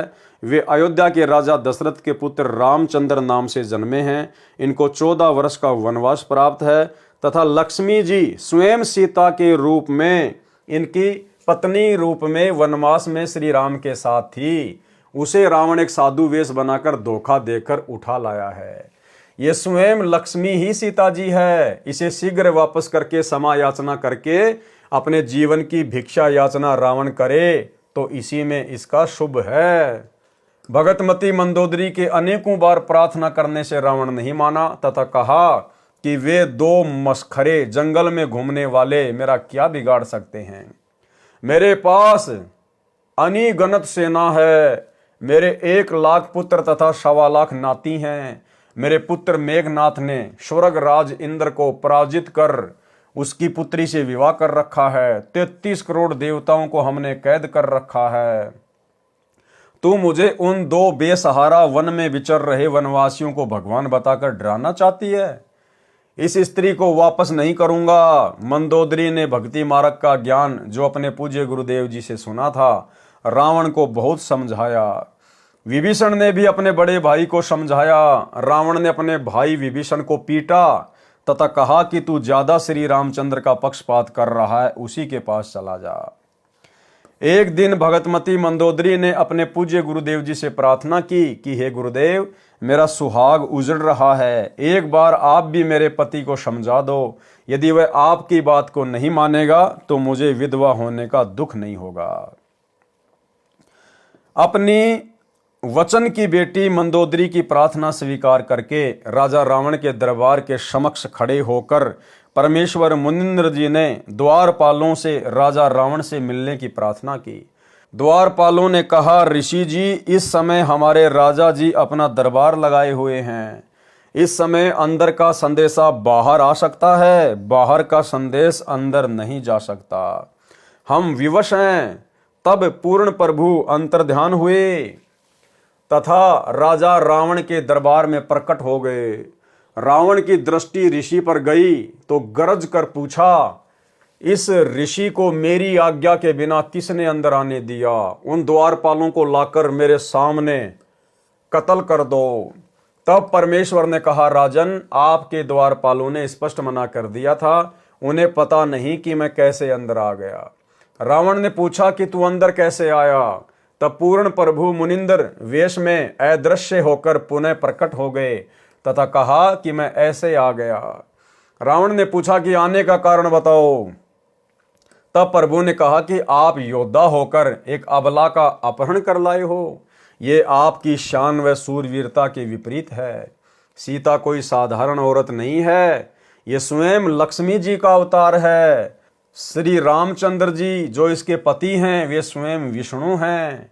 इसे वापस करके अपने जीवन की भिक्षा मांगो, इसी में आपका श्रेय है। इतना सुनकर तमोगुण भगवान शिव का उपासक रावण क्रोधित होकर नंगी तलवार लेकर सिंहासन से दहाड़ता हुआ कूदा तथा उस नादान प्राणी ने तलवार के अंधाधुंध 70 वार ऋषि जी को मारने के लिए किए। परमेश्वर मुनिंद्र जी ने एक झाड़ू की सीख हाथ में पकड़ी हुई थी, उसको ढाल की तरह आगे कर दिया। रावण ने 70 वार उस नाजुक सीख पर किए। ऐसे आवाज हुई जैसे लोहे के खंभे पिलर पर तलवार लग रही हो। सीख टस से मस नहीं हुई। रावण को पसीने आ गए, फिर भी अपने अहंकार वश नहीं माना। ये तो जान लिया कि ये कोई साधारण ऋषि नहीं है। रावण ने अभिमान वश कहा कि मैंने आपकी एक भी बात नहीं सुननी, आप जा सकते हैं। परमेश्वर अंतर्ध्यान हो गए तथा मंदोदरी को सर्व वृत्तांत सुनाकर प्रस्थान किया। रानी मंदोदरी ने कहा, गुरुदेव अब मुझे विधवा होने में कोई कष्ट नहीं होगा। श्री रामचंद्र व रावण का युद्ध हुआ, रावण का वध हुआ। जिस लंका के राज्य को रावण ने तमोगुण भगवान शिव की कठिन साधना करके 10 बार शीश न्योछावर करके प्राप्त किया था, वह क्षणिक सुख भी रावण का चला गया तथा नरक का भागी हुआ। इसके विपरीत पूर्ण परमात्मा के सतनाम साधक विभीषण को बिना कठिन साधना किए पूर्ण प्रभु की सत्य साधना व कृपा से लंका देश का राज्य भी प्राप्त हुआ। हजारों वर्षों तक विभीषण ने लंका का राज्य का सुख भोगा तथा प्रभु कृपा से राज्य में पूर्ण शांति रही। सभी राक्षस वर्ती के व्यक्ति विनाश को प्राप्त हो चुके थे। भगतमती मंदोदरी तथा भगत विभीषण तथा परम भगत चंद्र विजय जी के परिवार के पूरे 16 सदस्य तथा अन्य जिन्होंने पूर्ण परमेश्वर का उपदेश प्राप्त करके आजीवन मर्यादा वक्त सत्य भक्ति की, वे सर्व साधक यहाँ पृथ्वी पर भी सुखी रहे तथा अंत समय में परमेश्वर के विमान में बैठकर शतलोक शाश्वत स्थानम में चले गए। भाई और बहनों, यहाँ गुरुदेव भगवान को लिखना पड़ता है, लेकिन असलियत ये है कि मंदोदरी और विभीषण अभी तक पार नहीं हुए हैं, क्योंकि वो पार होने का समय नहीं था। उस समय परमात्मा ने किसी को शतनाम भी नहीं देना था। केवल प्रथम मंत्र के बीच के 5-5 मंत्र या अकेला ओम मंत्र या किसी को सोहम मंत्र। उस समय केवल परमात्मा उन आत्माओं को भक्ति से चार्ज कर रहे थे ताकि ये आत्माएं कलयुग की पिछली पीढ़ी तक मनुष्य जन्म प्राप्त करती हुई आ जाएं। विभीषण और मंदोदरी को अंतकाल में शरीर छूटने के बाद गुरुदेव भगवान ने अपने एक सत्संग में बताया कि परमात्मा ने उनको स्वर्ग में भेज दिया था। उन्होंने भक्ति अवश्य मुनिंद्र ऋषि जी से प्राप्त कर ली थी, लेकिन आस्था उनकी भगवान विष्णु में थी। इसलिए परमेश्वर ने अंतकाल में उनको स्वर्ग में भेज दिया। सुनिए सत्संग। कहते हैं विभीषण का भाग बहुत अच्छा था, उसमें दास भाव आया। रावण में वो नहीं था, जिसके कारण ना तो लंका रही, ना राज रहा और नरक मिला। और विभीषण के अंदर आधीनी थी, भगवान की भक्ति करता था और आधीनी करता था। उसको वो लंका मिली जिसको रावण चाहता था जीरो जान से, और साथ में परमात्मा प्राप्ति हुई, स्वर्ग प्राप्ति हुई। तो भाई और बहनों, आप और हमने ज्ञान आधार से इन बातों पर निष्कर्ष निकाल कर आगे बढ़ना होगा। पार होने का फाइनल टाइम तो अब है, वर्तमान का समय। अब परमेश्वर उन सभी आत्माओं को घुमा फिरा के मनुष्य जन्म देंगे, और यदि वे अंत काल तक मर्यादा में रह के भक्ति करते रहेंगे तो ही सतलोक जा पाएंगे। इसलिए पवित्र गीता अध्याय 7 मंत्र 12 से 15 में कहा है कि तीनों गुणों रजगुण ब्रह्मा जी, सतगुण विष्णु जी, तमगुण शिव जी की साधना से मिलने वाली क्षणिक सुविधाओं के द्वारा जिनका ज्ञान हरा जा चुका है, वे राक्षस स्वभाव वाले, मनुष्यों में नीच दुष्कर्म करने वाले मूर्ख मुझकाल ब्रह्म को भी नहीं बचते। फिर गीता अध्याय 7 मंत्र 18 में गीता बोलने वाला काल ब्रह्म प्रभु कह रहा है कि कोई एक उदार आत्मा मेरी ब्रह्म की ही साधना करता है, क्योंकि उनको तत्वदर्शी संत नहीं मिला। वे भी नेक आत्माएं मेरी अनुतमाम अति अश्रेष्ठ गतिम यानी गति में आश्रित रह गए, वे भी पूर्ण मुक्त नहीं हैं। इसलिए पवित्र गीता अध्याय 18 श्लोक 62 में कहा है कि हे अर्जुन, तू सर्व भाव से उस परमेश्वर पूर्ण परमात्मा अर्थात तत् ब्रह्म की शरण में जा। उसकी कृपा से ही तू परम शांति तथा शतलोक अर्थात सनातन परम धाम को प्राप्त होगा। इसलिए पुण्यात्माओं से निवेदन है कि आज इस दासन के भी दास रामपाल दास के पास पूर्ण परमात्मा प्राप्ति की वास्तविक विधि प्राप्त है। निःशुल्क उपदेश लेकर लाभ उठाएं। फिर धर्मदास जी ने प्रश्न किया, धर्मदास जी ने प्रश्न किया, हे प्रभु, कुछ श्रद्धालु भी श्री हनुमान जी की पूजा करते हैं, यह शास्त्र विरुद्ध है या अनुकूल? उत्तर दिया परमात्मा ने, कबीर देव ने कहा, हे धर्मदास, अर्जुन को काल ब्रह्म ने श्रीमद् भगवत गीता अध्याय 16 श्लोक 23-24 में कहा है कि हे अर्जुन, जो व्यक्ति शास्त्र विधि को त्याग कर अपनी इच्छा से मनमाना आचरण पूजा करता है, वह न सिद्धि को प्राप्त होता है, न परम गति को, न सुख को ही। गीता अध्याय 16 श्लोक 23, इससे तेरे लिए कर्तव्य अर्थात करने योग्य भक्ति कर्म तथा अकर्तव्य अर्थात न करने योग्य जो त्यागने योग्य कर्म है उनकी व्यवस्था में शास्त्र में लिखा उल्लेख ही प्रमाण है। ऐसा जानकर तू शास्त्र विधि से नियत भक्ति कर्म अर्थात साधना ही करने योग्य है। गीता अध्याय 16 श्लोक 24। हे धर्मदास जी, गीता अध्याय 7 श्लोक 12 से 15 व 20 से 23 तथा गीता अध्याय 9 श्लोक 20 से 23 तथा 25 में गीता ज्ञानदाता काल ब्रह्म ने तीनों देवताओं रजगुण ब्रह्मा, सतगुण विष्णु तथा तमगुण शिव जी की पूजा करना भी व्यर्थ कहा है।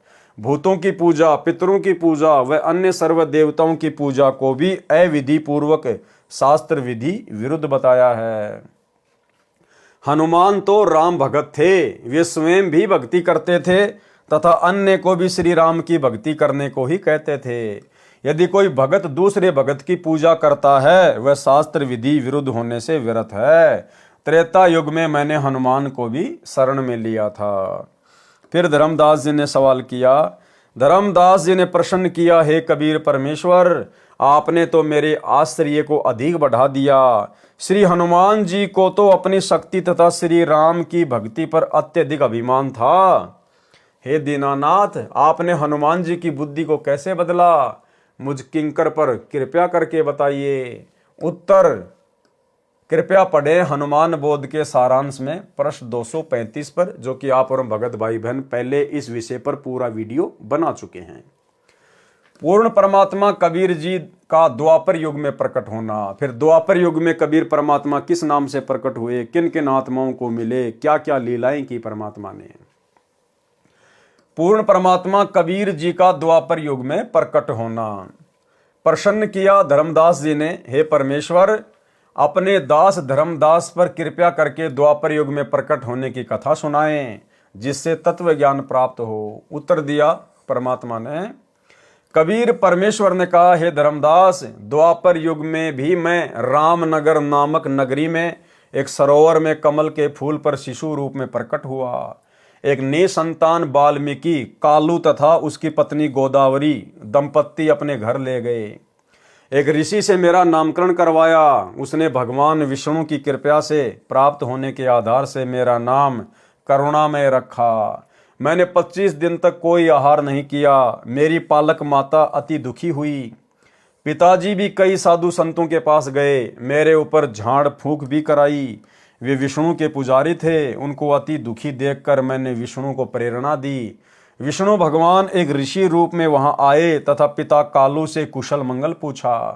पिता कालू तथा माता गोदावरी कलयुग में सम्मन तथा नेकी रूप में दिल्ली में जन्मे थे। यानी भाइयों और बहनों, द्वापर युग में परमात्मा ने जिन आत्माओं को अपनी परवरिश के लिए निमित्त बनाया था, कालू तथा गोदावरी को, फिर कलयुग की प्रथम पीढ़ी में यानी 650 साल पहले जिस व्यक्ति ने, क्योंकि भगत तो नहीं बन पाया था वो अंत तक, जिस कालू नामक व्यक्ति ने परमात्मा के मुंह बोले पिता की भूमिका निभाई थी द्वापर युग में, वो कालू नाम का व्यक्ति 650 साल पहले बना सम्मन। और जो उसकी पत्नी थी गोदावरी, वो थी नेकी। यानी पुण्यात्माओं, हम आत्माओं का अनंत जन्मों का हिसाब किताब ये चलता हुआ आ रहा है। आज परमेश्वर ने उन सभी आत्माओं को कहां पर लाकर सेट कर दिया है। और आज वे सभी आत्माएं, वो कालू, वो गोदावरी, वो विद्याधर, वेदविग, सम्मन, नेकी, आज वो सभी आत्माएं वर्तमान की कलयुग की बिचली पीढ़ी में आई हुई हैं। और परमेश्वर ने उन आत्माओं को, अपनी विशेष आत्माओं को चुन चुन के साध संगति से जोड़ दिया है। साध संगति में जुड़े हुए भाई बहन परमेश्वर की उन विशेष आत्माओं में से हैं। पिता कालू तथा माता गोदावरी कलयुग में सम्मन तथा नेकी रूप में दिल्ली में जन्मे थे। उन्होंने अपना दुख ऋषि जी को बताया कि हमें वृद्ध अवस्था में एक पुत्र रत्न भगवान विष्णु की कृपा से सरोवर में कमल के फूल पर प्राप्त हुआ है। ये बच्चा 25 दिन से भूखा है, कुछ भी नहीं खाया है। अब इसका अंत निकट है। परमात्मा विष्णु ने हमें अपार खुशी प्रदान की है, अब उसे छीन रहे हैं। हम प्रार्थना करते हैं कि हे विष्णु भगवान, ये खिलौना देकर मत छीनो। हम अपराधियों से ऐसा क्या अपराध हो गया, इस बच्चे में हमारा इतना मोह हो गया है कि यदि इसकी मृत्यु हो गई तो हम भी दोनों उसी सरोवर में डूबकर मरेंगे जहां पर यह बालक हमें मिला था। ये धर्मदास, ऋषि रूप में उपस्थित विष्णु भगवान ने मेरी ओर देखा। मैं पालने में झूल रहा था।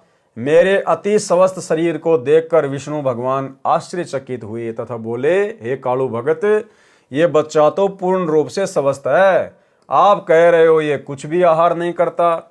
ये बालक तो ऐसा स्वस्थ है जैसे एक शेर दूध प्रतिदिन पीता हो। ये नहीं मरने वाला। इतना कहकर विष्णु मेरे पास आया। मैंने विष्णु से बात की तथा कहा, हे विष्णु भगवान, आप मेरे माता पिता से कहो एक कुंवारी गाय लाएं। उस गाय को आप आशीर्वाद देना। वह कुंवारी गाय दूध देने लगेगी। उस गाय का दूध मैं पीऊंगा। मेरे द्वारा अपना परिचय जानकर विष्णु भगवान समझ गए ये कोई सिद्ध आत्मा है जिसने मुझे पहचान लिया है। मुझे ऋषि के साथ बातें करते हुए देख मेरे पालक माता पिता हैरान रह गए। अंदर ही अंदर खुशी की लहर दौड़ गई। ऋषि ने कहा, कालू, एक कुंवारी गाय लाओ, वह दूध देगी। उस दूध को ये होनहार बच्चा पिएगा। कालू पिता तुरंत एक गाय ले आया। भगवान विष्णु ने मेरी प्रार्थना पर उस कुंवारी गाय की कमर पर हाथ रख दिया। उसी समय उस गाय की बछिया के थनों से दूध की धार बहने लगी तथा वह 3 सेर का पात्र भरने के पश्चात रुक गई। वह दूध मैंने पिया। अब भाई और बहनों, करे करावे साइया, मन में लहर उठा, दादू सिर धर जीव के आप बगल हो जा। सारी की सारी लीला कबीर परमात्मा स्वयं ही करते हैं। ये अनंत कोटि कलाओं के स्वामी है। ये एक ही समय में अनंत करोड़ पदम रूप धारण कर सकते हैं। वो जो ऋषि थे वो भी खुद कबीर परमात्मा ही थे। अरे भला, सारी सृष्टि का मालिक, सर्व सृष्टि को खिलाने पिलाने वाला और विष्णु के आशीर्वाद से दूध देने वाली गाय का दूध पिएगा क्या? और उस कुंवारी गाय में दूध कहाँ से आता है? गुरुदेव कहते हैं सतलोक से आता है। तो विष्णु भगवान की बेचारी की क्या औकात जो कुंवारी गाय के ऊपर थपकी मार दे और सतलोक से दूध आ जाए। ये सारा खेल परमात्मा स्वयं ही खेलता है, महिमा उनको दे देता है। मेरी तथा विष्णु जी की वार्ता की भाषा को कालू व गोदावरी समझ नहीं सके। वे मुझ 25 दिन के बालक को बोलते देखकर उस ऋषि रूप विष्णु का ही चमत्कार मान रहे थे तथा कुंवारी गाय द्वारा दूध देना भी उस ऋषि की कृपा जानकर दोनों ऋषि के चरणों में लिपट गए। मेरी पालक माता ने मुझे पालने से उठाया तथा उस ऋषि रूप में विराजमान विष्णु के चरणों में डाला। मैं जमीन पर नहीं गिरा। माता के हाथों से निकलकर जमीन से 4 फुट ऊपर हवा में पालने की तरह स्थिर हो गया। जब गोदावरी ने मुझे ऋषि के चरणों की ओर किया, भगवान विष्णु 3 कदम पीछे हट गए तथा बोले, माई, ये बालक परम शक्ति युक्त है, बड़ा होकर जनता का उपकार करेगा। इतना कहकर ऋषि रूपधारी विष्णु अपने लोक को चले दिए। मैं पुनः पालने में विराजमान हो गया। उस वाल्मीकि दंपत्ति कालू तथा गोदावरी ने मेरा हवा में स्थित होना भी ऋषि का ही करिश्मा जाना। इस कारण से मुझे कोई अवतारी पुरुष नहीं समझ सके। मैं भी यही चाहता था कि ये मुझे एक साधारण बालक ही समझें, जिससे इनकी वृद्ध अवस्था का समय मेरे लालन पालन में बीत जाए। और देखो भाई और बहनों, कितना दयालु परमात्मा है। उस कालू ने और उसकी पत्नी गोदावरी ने द्वापर युग में परमात्मा से उस समय नाम दीक्षा नहीं ली। उसके बावजूद भी भाई और बहनों, परमात्मा ने उनको अपने परम भगत के रूप में जन्म दिया, सम्मन और नेकी के रूप में। उसी सम्मन को फिर आगे अब्राहिम सुल्तान का जन्म दिया। तो भाई और बहनों, जरूरी नहीं है कि यह परमात्मा जब कोई इससे उपदेश लेगा तो ही उनको सर्व लाभ देगा, उन आत्माओं का उद्धार करेगा। ये सब कुछ परमात्मा ने पहले से ही निर्धारित किया हुआ है।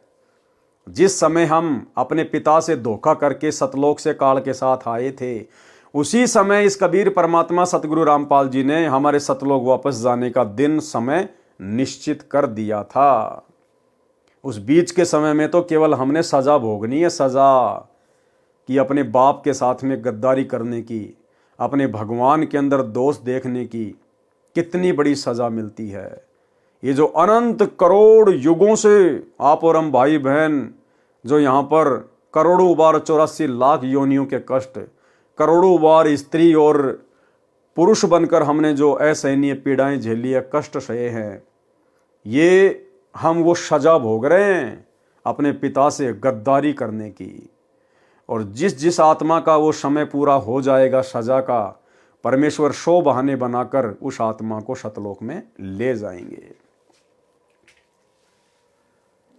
मैं शिशु काल में ही तत्व ज्ञान की वाणी उच्चारण करने लगा। उस नगरी में अकाल गिर गया। मेरे माता पिता मुझे लेकर बनारस काशी आए तथा वहां रहने लगे। कलयुग में कालू का जन्म सम्मन रूप में तथा गोदावरी का जन्म नेकी के रूप में दिल्ली में हुआ। जो कबीर जी की शरण में आए, उनका एक पुत्र शिव भी परमात्मा की शरण में आया। काशी नगर में एक सुदर्शन नाम का वाल्मीकि जाति का पुण्यात्मा मेरी वाणी सुनकर बहुत प्रभावित हुआ। मैंने सुदर्शन भगत को सृष्टि रचना सुनाई। सुदर्शन मेरी हम उम्र था। उस समय मेरी लीला में आयु 12 वर्ष की थी। जब काशी के विद्वानों से ज्ञान चर्चा होती थी, सुदर्शन भी मेरे साथ जाता था। एक दिन सुदर्शन ने कहा, हे करुणामय, आप जो ज्ञान सुनाते हो इसका समर्थन कोई भी ऋषि नहीं करता।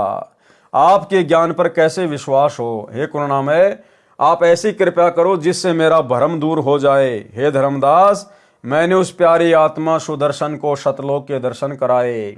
आपकी तरह उसको भी 3 दिन तक ऊपर के सर्वलोकों में ले गया। सुदर्शन का पंच भौतिक शरीर अचेत हो गया। सुदर्शन भी अपने माता पिता का इकलौता पुत्र था। अपने इकलौते पुत्र को मृत तुल्य देखकर उसके माता पिता विलाप करने लगे तथा हमारे घर आकर मेरे माता पिता से झगड़ा करने लगे। कहा कि तुम्हारे करुण ने हमारे बच्चे को जादू जंत्र कर दिया, वह सेवड़ा है, हमारा पुत्र मर गया तो हम आपके विरुद्ध राजा को शिकायत करेंगे। मेरे माता पिता ने मेरे से उन्हीं के सामने पूछा, हे करुण, सच बता, तूने क्या कर दिया उस सुदर्शन को? मैंने कहा, वह सतलोक देखना चाहता था, इसलिए उसे सतलोक दर्शन के लिए भेजा है। शीघ्र ही लौट आएगा। कई वैद्य बुलाए, कई झाड़ फूक करने वाले बुलाए, कोई लाभ नहीं हुआ। तीसरे दिन सुदर्शन के माता पिता रोते हुए मेरे पास आए। बोले, बेटा करुण, हमारे पुत्र को ठीक कर दे, हम तेरे आगे हाथ जोड़ते हैं। मैंने कहा, माई, तुम्हारा पुत्र नहीं मरेगा। मेरे परमेश्वर कबीर साहिब को अपने साथ अपने घर ले गए। मेरे माता पिता भी साथ गए। आसपास के व्यक्ति भी वहां उपस्थित थे। मैंने सुदर्शन के शीश को पकड़कर हिलाया तथा कहा, हे सुदर्शन, वापिस आ जा, तेरे माता पिता बहुत व्याकुल हैं। इतना कहते ही सुदर्शन ने आंखें खोली, चारों ओर देखा, अपने सिर की ओर मुझे नहीं देख सका। उठ बैठकर बोला, परमेश्वर करुणा में कहाँ है? रोने लगा, कहाँ गए परमेश्वर करुणा में? उपस्थित व्यक्तियों ने पूछा, क्या करुण को ढूंढ रहा है? देख, यहां बैठा है तेरे पीछे। मुझे देखते ही चरणों में शीश रखकर विलाप करने लगा तथा रोता हुआ बोला, हे काशी के रहने वालों, ये पूर्ण परमात्मा है। ये सर्व सृष्टि रचनहार अपने शहर में विराजमान है। आप इसे नहीं पहचान रहे। और भाई और बहनों, हम सभी सत्सेवक भाई बहन पिछले 8-10 वर्षों से चिल्ला चिल्ला कर वीडियो बना बना के, दुनिया तो खैर कहाँ समझेगी, हम अपने भगत भाई बहनों को समझाने का प्रयास कर रहे हैं। जो भगत भाई बहन सतलोक आश्रमों से जुड़े हुए हैं, वो भाई बहन भी आज अपने गुरुदेव को परमात्मा के रूप में नहीं मान रहे, नहीं पहचान रहे, नहीं समझ रहे।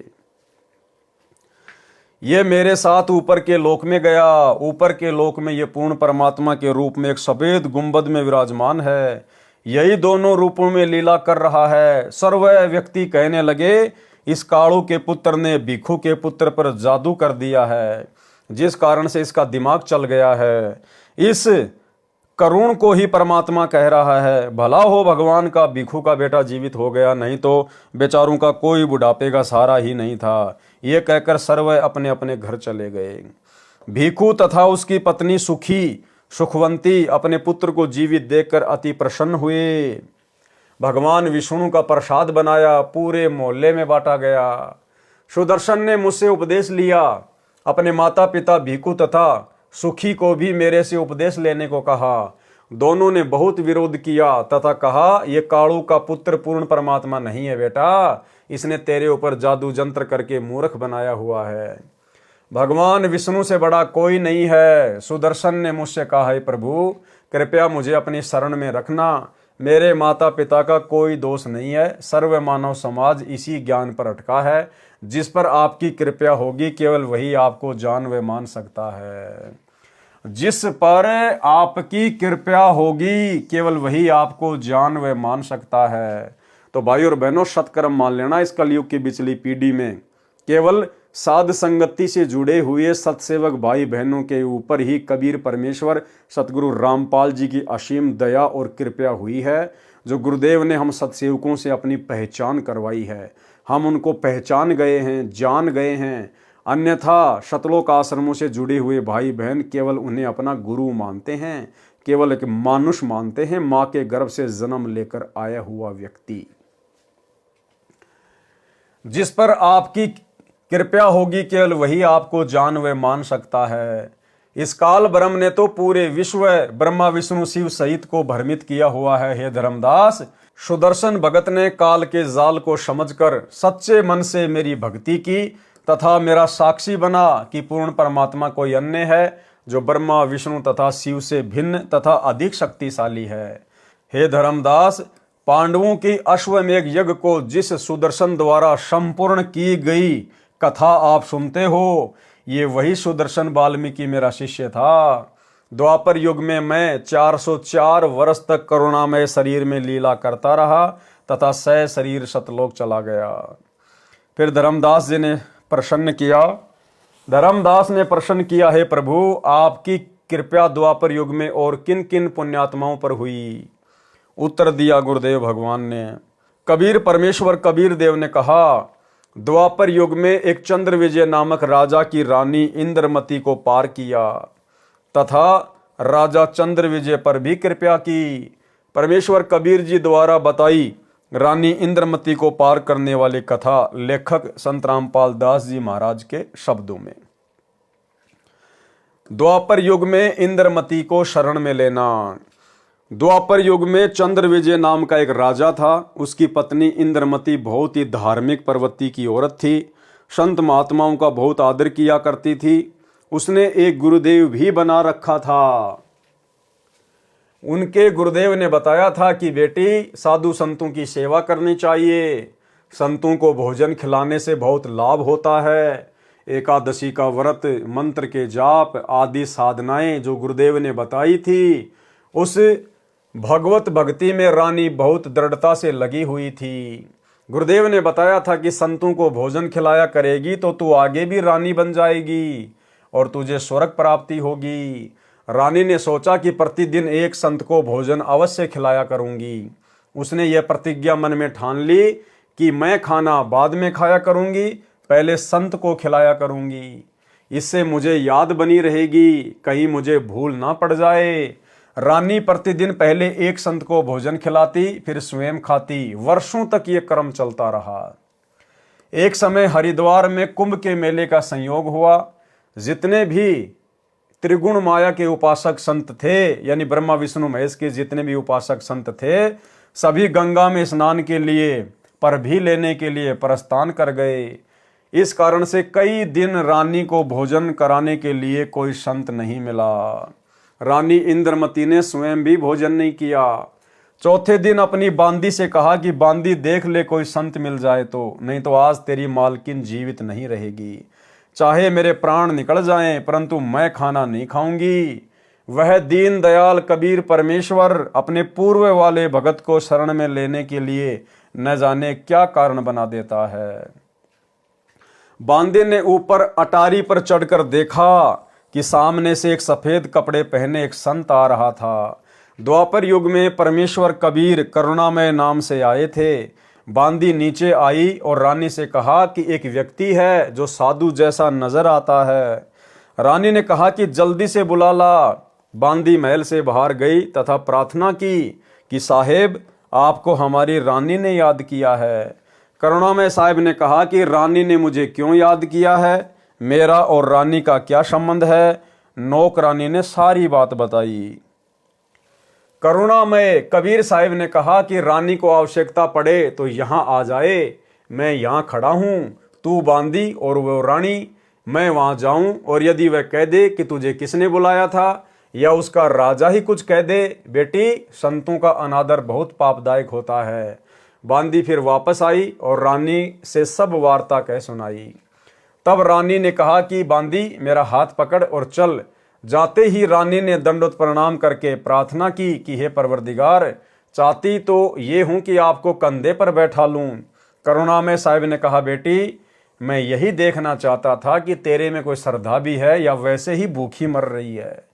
रानी ने अपने हाथों खाना बनाया। करुणामय रूप में आए कबीर देव ने कहा कि मैं खाना नहीं खाता, मेरा शरीर खाना खाने का नहीं है। तो रानी ने कहा कि मैं भी खाना नहीं खाऊंगी। करुणामय साहिब जी ने कहा कि ठीक है बेटी, लाओ खाना खाते हैं, क्योंकि समर्थ उसी को कहते हैं जो चाहे सो करे। करुणामय साहिब ने खाना खा लिया। फिर रानी ने पूछा कि जो ये तू साधना कर रही है ये तेरे को किसने बताई है? रानी ने कहा कि मेरे गुरुदेव ने आदेश दिया है। कबीर साहिब ने पूछा, क्या आदेश दिया है तेरे गुरुदेव ने? इंद्रमती ने कहा कि विष्णु महेश की पूजा, एकादशी का व्रत, तीर्थ भ्रमण, देवी पूजा, श्राद्ध निकालना, मंदिर में जाना, संतों की सेवा करना। करुणाओं में कबीर साहिब ने कहा कि जो साधना तेरे गुरुदेव ने दी है तेरे को जन्म और मृत्यु तथा स्वर्ग, नरक व 84 लाख योनियों के कष्ट से मुक्ति प्रदान नहीं कर सकती। रानी ने कहा कि महाराज जी, जितने भी संत हैं अपनी अपनी प्रभुता आप ही बनाने आते हैं, मेरे गुरुदेव के बारे में कुछ नहीं कहोगे, मैं चाहे मुक्त हूं या ना हूं। करुणा में कबीर साहिब ने सोचा कि इस भोले जीव को कैसे समझाएं। इन्होंने तो पूंछ पकड़ ली, उसको छोड़ ही नहीं सकते, मर सकते हैं। करुणा में साहिब ने कहा कि बेटी वैसे तो तेरी इच्छा है, मैं निंदा नहीं कर रहा। क्या मैंने आपके गुरुदेव को गाली दी है या कोई बुरा कहा है? मैं तो भक्ति मार्ग बता रहा हूं कि ये भक्ति शास्त्र विरुद्ध है, तुझे पार नहीं होने देगी और नहीं तेरा कोई आने वाला कर्म दंड कटेगा। और सुन ले, आज से तीसरे दिन तेरी मृत्यु हो जाएगी।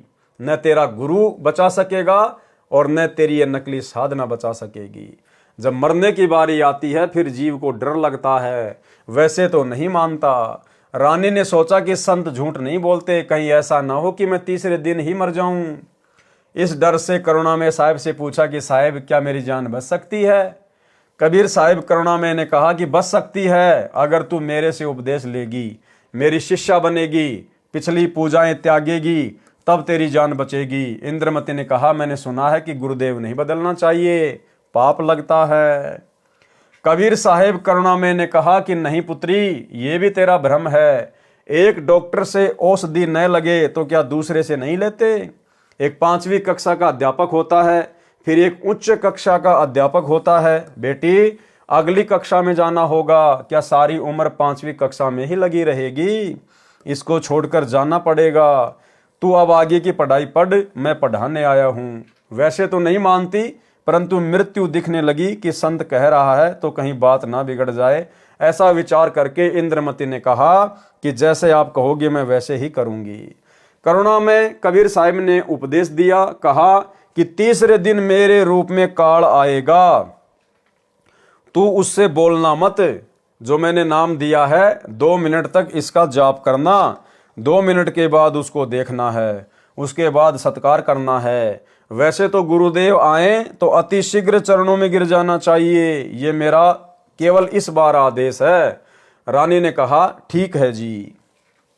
रानी को तो चिंता बनी हुई थी, श्रद्धा से जाप कर रही थी। कबीर साहिब करुणामय साहिब का रूप बनाकर गुरुदेव रूप में काल आया।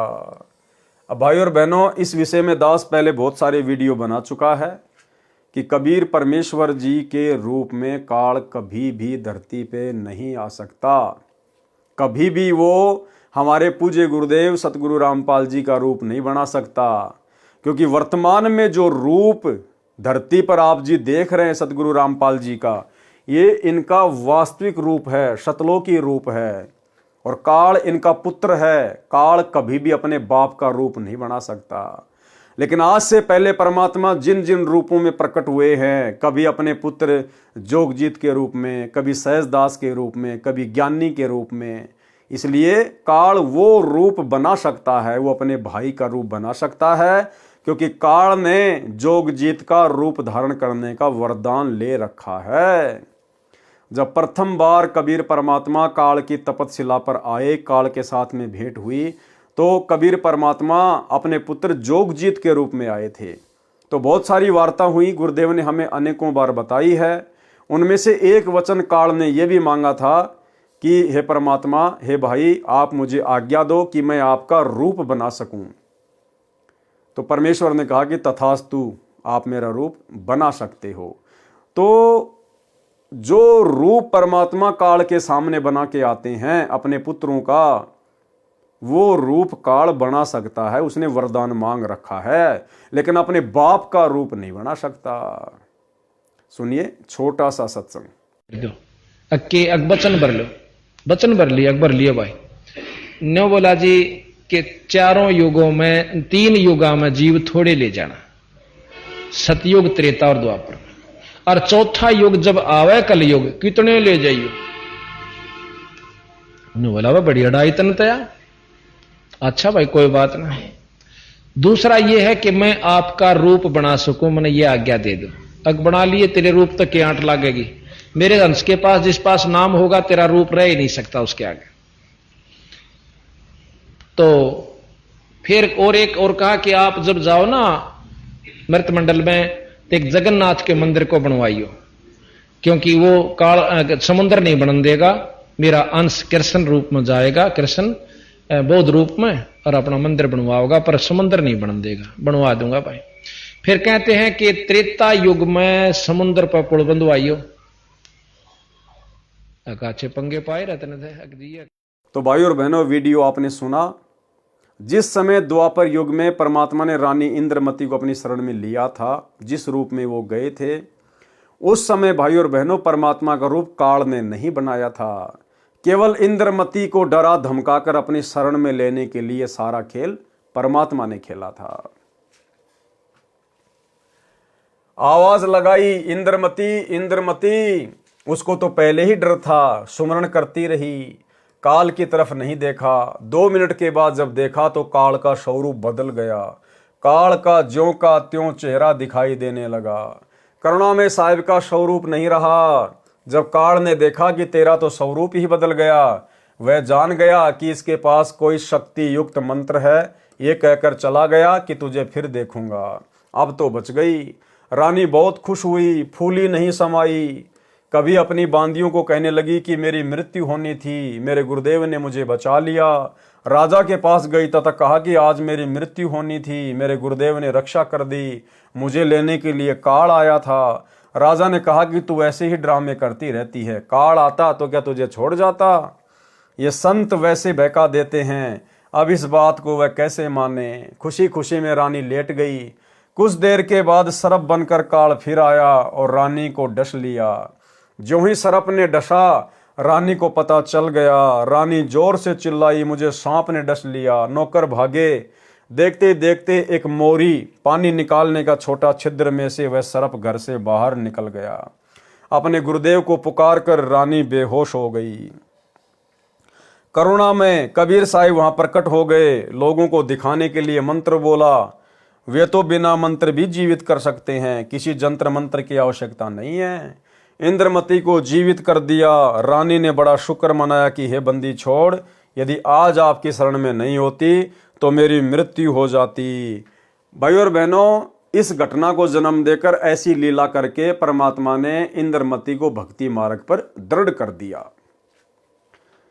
साहिब ने कहा कि इंद्रमती, इस काल को मैं तेरे घर में घुसने भी नहीं देता और यह तेरे ऊपर हमला भी नहीं करता, परंतु तुझे विश्वास नहीं होता।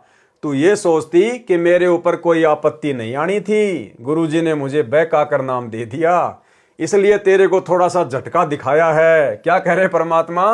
इसलिए तेरे को थोड़ा सा झटका दिखाया है। यानी परमेश्वर ने जानबूझकर काल का रूप बनाकर, सर्प का रूप बनाकर वो लीला की थी। नहीं तो बेटी तेरे को विश्वास नहीं होता। धर्मदास यहां घना अंधेरा, बिन परचे यानी शक्ति प्रदर्शन, जीव यम का चेहरा। तो परमेश्वर ने जानबूझकर शक्ति का प्रदर्शन किया था। अन्यथा अगर जोगजीत का भी रूप ये काल बनाएगा तो भाइयों और बहनों ये त्रिकुटी पे बनाएगा। त्रिकुटी से पहले ये कुछ नहीं करता, जीव को नहीं छेड़ता। ये त्रिकुटी पर रूप बनाएगा, वहां पे ठगेगा ये। कबीर साहिब करुणामय ने कहा कि अब जब मैं चाहूंगा तब तेरी मृत्यु होगी। गरीबदास जी कहते हैं कि गरीब काल डरे करतार से, जय जय जय जगदीश, जोरा जोरी झाड़ती पगरज डारे शीस। ये काल कबीर परमेश्वर से डरता है और ये मौत कबीर साहिब के जूते झाड़ती है, अर्थात नौकर तुल्य है। फिर उस धूल को अपने सिर पर लगाती है कि आप जिसको मारने का आदेश दोगे उसके पास जाऊंगी, नहीं मैं नहीं जाऊंगी। अब बताओ ये मौत कितनी डरती है और ये काल कितना डरता है परमात्मा से, फिर भला ये परमात्मा का रूप कैसे बना लेगा। इसलिए वर्तमान में सतगुरु रामपाल जी अपने वास्तविक सतलोकी रूप में हैं और इनका रूप भाई ये काल ना तो यहां बना सकता ना त्रिकुटी पे बना सकता। गरीब काल जो पीसना जोरा है पणिहार, ये दो असल मजूर हैं मेरे साहिब के दरबार। ये काल जो यहाँ का 21 ब्रह्मांड का भगवान ब्रह्म है, जो ब्रह्मा विष्णु महेश का पिता है, ये तो मेरे कबीर साहिब का आटा पीसता है। अब बताओ भगवान का आटा पीसने वाला कैसे भगवान का रूप बना लेगा। अर्थात पक्का नौकर है और जोरा यानी मौत मेरे कबीर साहिब का पानी भरती है, अर्थात एक विशेष नौकरानी है। ये दो असल मजूर मेरे साहिब के दरबार में हैं। कुछ दिनों के बाद करुणामय कबीर साहिब फिर आए, रानी इंद्रमती को शतनाम प्रदान किया। फिर कुछ समय के उपरांत करुणामय साहिब ने रानी इंद्रमती की अति श्रद्धा देखकर सारनाम दिया, परम पद की उपलब्धि करवाई।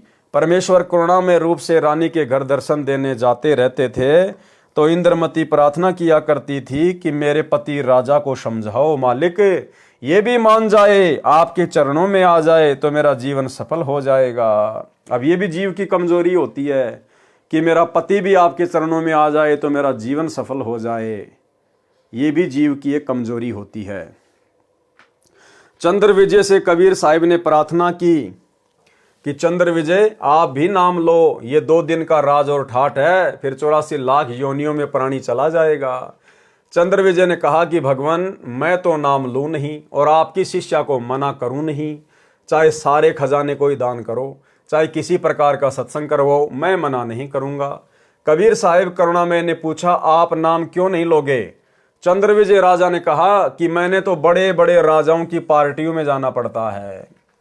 करुणामय कबीर साहिब ने कहा कि पार्टियों में जाने में नाम में क्या बाधा है, सभा में जाओ, वहां काजू खाओ, दूध पियो, शरबत जूस पी लो, शराब मत प्रयोग करो, शराब पीना महापाप है। परंतु राजा नहीं माना। रानी की प्रार्थना पर करुणामय कबीर साहिब ने राजा को फिर समझाया कि नाम के बिना ये जीवन ऐसे ही व्यर्थ हो जाएगा, आप नाम ले लो। अब देखो भाई और बहनों, यहाँ पर एक पॉइंट है जो हम सब ने समझना है।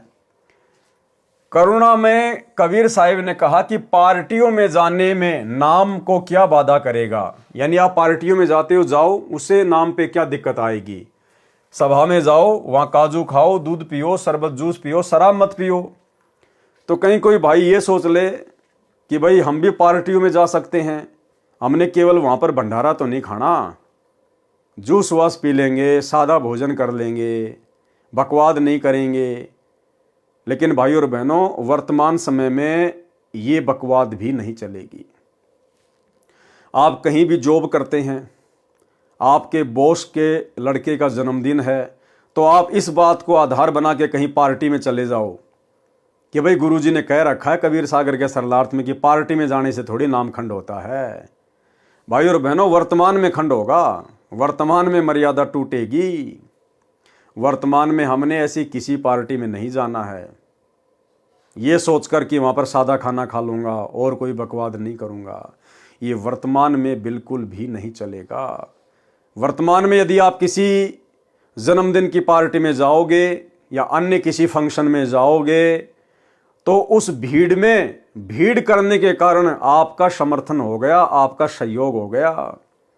उस पार्टी में जाने मात्र से आपका सहयोग माना जाएगा और तुरंत आपकी मर्यादा खंडित होगी। अगर ज्ञान समझ में आ गया, भगवान समझ में आ गया, तो ऐसी बकवादों की तरफ तो हमने मुंह करके भी नहीं सोना, मुंह करके भी। हाँ, यदि आपके घर में ही यदि कोई जन्मदिन पार्टी मना रहा है, परमात्मा के ज्ञान को नहीं मानता है, तो घर छोड़ के तो हम जाएंगे नहीं। हमने उस दिन उनकी किसी भी फालतू की पूजा पाठ में, बकवादों में सहयोग नहीं करना।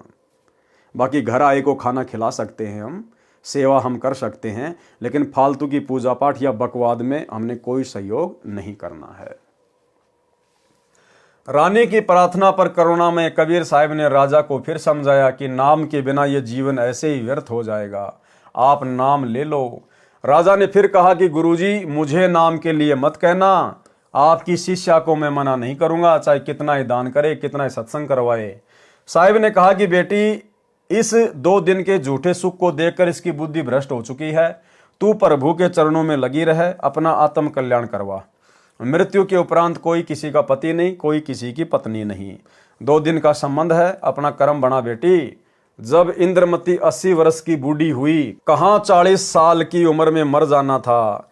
जब शरीर भी हिलने लगा, तब करुणामय कबीर साहिब बोले, अब बोल इंद्रमती, क्या चाहती है? चलना चाहती है सतलोक? इंद्रमती ने कहा कि प्रभु तैयार हूं, बिल्कुल तैयार हूं दाता। करुणामय साहिब ने कहा कि तेरे पोते या पोती या किसी अन्य सदस्य में कोई ममता तो नहीं है? रानी ने कहा, बिल्कुल नहीं साहेब, आपने ज्ञान ही ऐसा निर्मल दे दिया, इस गंदे लोक की क्या इच्छा करूं। कबीर साहिब करुणामय जी ने कहा कि चल बेटी। रानी प्राण त्याग गई। भाई और बहनों, आने वाले समय में इस सत भक्ति के प्रभाव से, मर्यादा में रहकर आजीवन भक्ति करने के प्रभाव से, आने वाले समय में आप और हम भगत भाई बहनों के भी इसी प्रकार से शरीर छूटेंगे।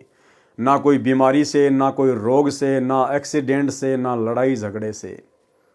बिल्कुल जैसे पका हुआ आम जरा सी हवा लगते ही तुरंत टूट के नीचे गिर जाता है, इस प्रकार से भगत का शरीर छूटता है।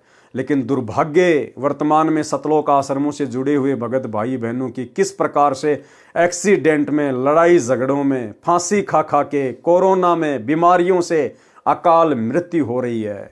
आश्रमों में सेवा करते करते भगत लोग ट्रैक्टर के नीचे दब दब के मर रहे हैं, पानी के टैंकर में मर रहे हैं आश्रमों में।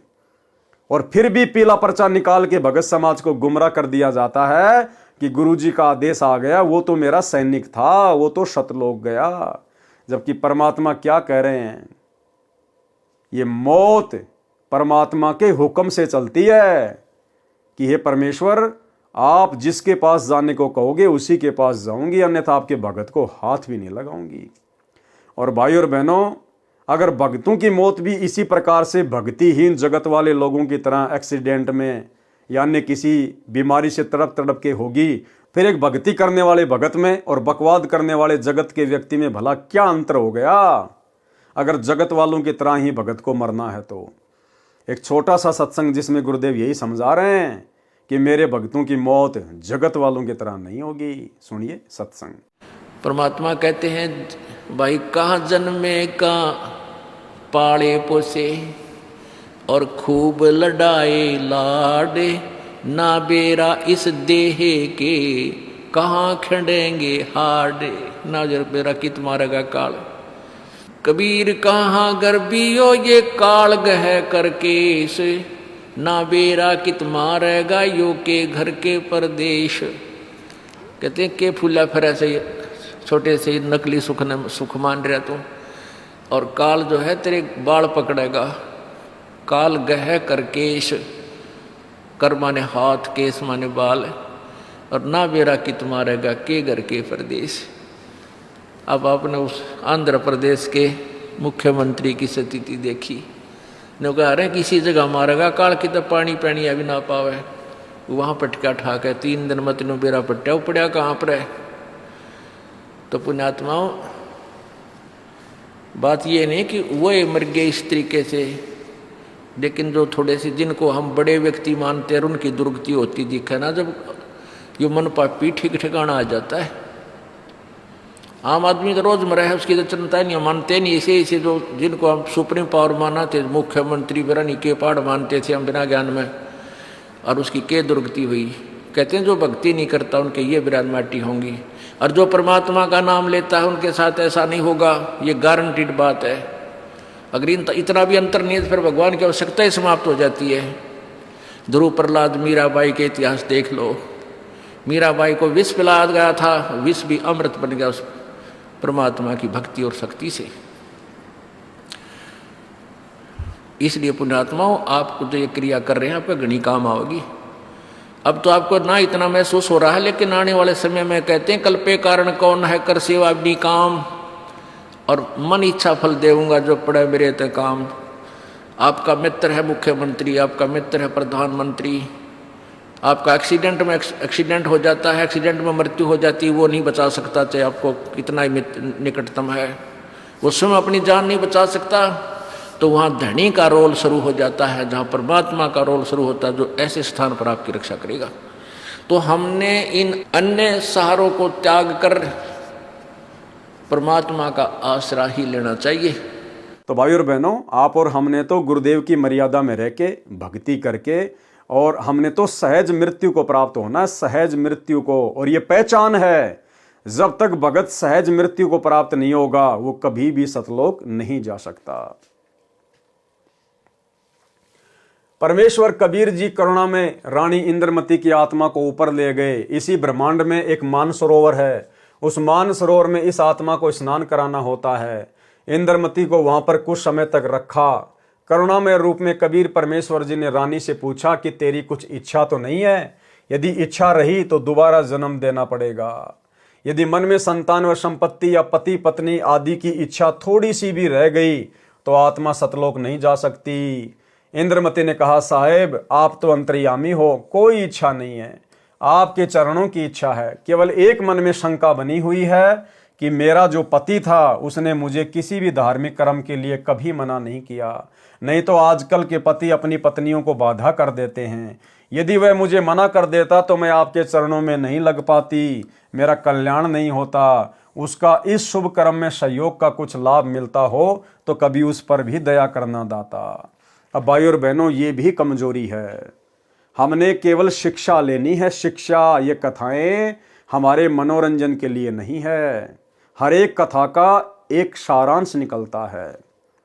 यदि वर्तमान में कलयुग की बिचली पीढ़ी में गुरुदेव के द्वारा इतना अनमोल गूढ़ ज्ञान परमाणु सहित देने के बावजूद भी यदि आप और हम भगत भाई बहनों की अंत काल में अगर इंद्रमती की तरह जरा भी अपने परिवार के किसी सदस्य में, पोता पोती में, पति पत्नी में, बेटा बेटी में, कार कोठी या संपत्ति में रह गई जरा सी भी, भले आप छुपा दो, भले आप ऊपरी मन से दिखावा करोगे नहीं परमात्मा, नहीं गुरुदेव, मेरी कोई इच्छा नहीं है, लेकिन वो अंतर्यामी है, वो अंदर से देखेगा। और आप परमात्मा को झूठ बोलने के कारण, परमात्मा से छुपाने के कारण डबल दोषी हो जाओगे, डबल दोषी।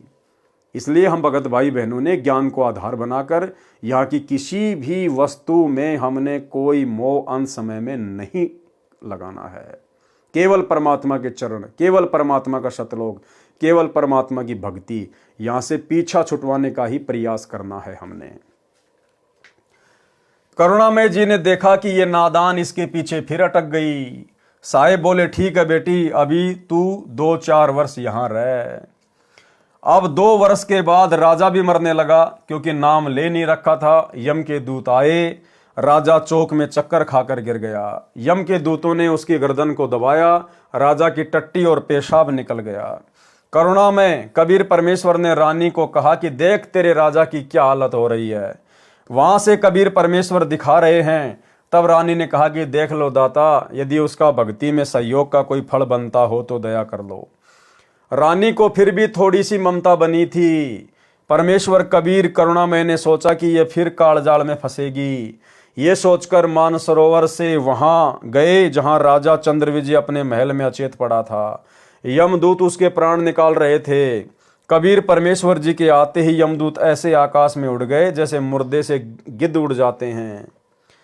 चंद्रविजय होश में आ गया। सामने करुणामय रूप में परमेश्वर कबीर जी खड़े थे। केवल चंद्रविजय को दिखाई दे रहे थे, किसी अन्य को दिखाई नहीं दे रहे थे। चंद्रविजय चरणों में गिरकर याचना करने लगा, मुझे क्षमा कर दो दाता, मेरी जान बचाओ, क्योंकि उसने देखा कि तेरी जान जाने वाली है। जब इस जीव की आंख खुलती है कि अब तो बात बिगड़ गई। राजा चंद्रविजय गिड़गिड़ाता हुआ बोला, मुझे क्षमा कर दो दाता, मेरी जान बचा लो मालिक। कबीर परमेश्वर ने कहा, राजा आज भी वही बात है, उस दिन भी वही बात थी, नाम लेना होगा। राजा ने कहा, मैं नाम ले लूंगा जी, अभी ले लूंगा नाम। कबीर परमेश्वर ने नाम उपदेश दिया। तथा कहा कि अब मैं तुझे 2 वर्ष की आयु दूंगा, यदि इसमें एक श्वास भी खाली चला गया तो फिर कर्मदंड रह जाएगा। कबीर जीवन तो थोड़ा ही भला, जय सत सुमरण होय, लाख बरस का जीवना लेख धरे न कोई। शुभ कर्म में सहयोग दिया हुआ पिछला कर्म और साथ में श्रद्धा से 2 वर्ष के सुमरण से तथा तीनों नाम प्राप्त करके कबीर साहिब चंद्र विजय को भी पार कर ले गए। बोलो सतगुरुदेव की जय। फिर धर्मदास जी ने प्रश्न किया। धर्मदास जी ने कहा, हे कबीर परमेश्वर, हमारे को तो ब्राह्मणों विद्वानों ने यही बताया था कि पांडवों की अश्वमेघ यज्ञ को श्री कृष्ण भगत सुदर्शन सुपच ने सफल की थी तथा भगवान कृष्ण जी ने गीता में कहा कि अर्जुन युद्ध कर, तुझे कोई पाप नहीं लगेगा। ये सर्व योद्धा मेरे द्वारा पहले से मार दिए गए हैं, तू निमित्त मात्र बन जा। कहीं तू युद्ध में मारा गया तो स्वर्ग जाएगा, यदि तू युद्ध में मारा गया तो स्वर्ग जाएगा, यदि युद्ध में जीत गया तो पृथ्वी के राज्य का सुख भोगेगा। उत्तर दिया कबीर परमात्मा ने। कबीर परमेश्वर जी ने कहा, धर्मदास, सुदर्शन सुपथ श्री कृष्ण भगत नहीं था, वह पूर्ण ब्रह्म का उपासक था। सुन पांडवों के यज्ञ के संपूर्ण होने की कथा। कृपया निम्न पढ़े पाठक जन।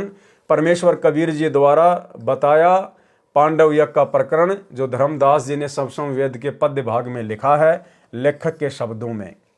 पांडवों की यज्ञ में सुपच सुदर्शन द्वारा शंख बजाना।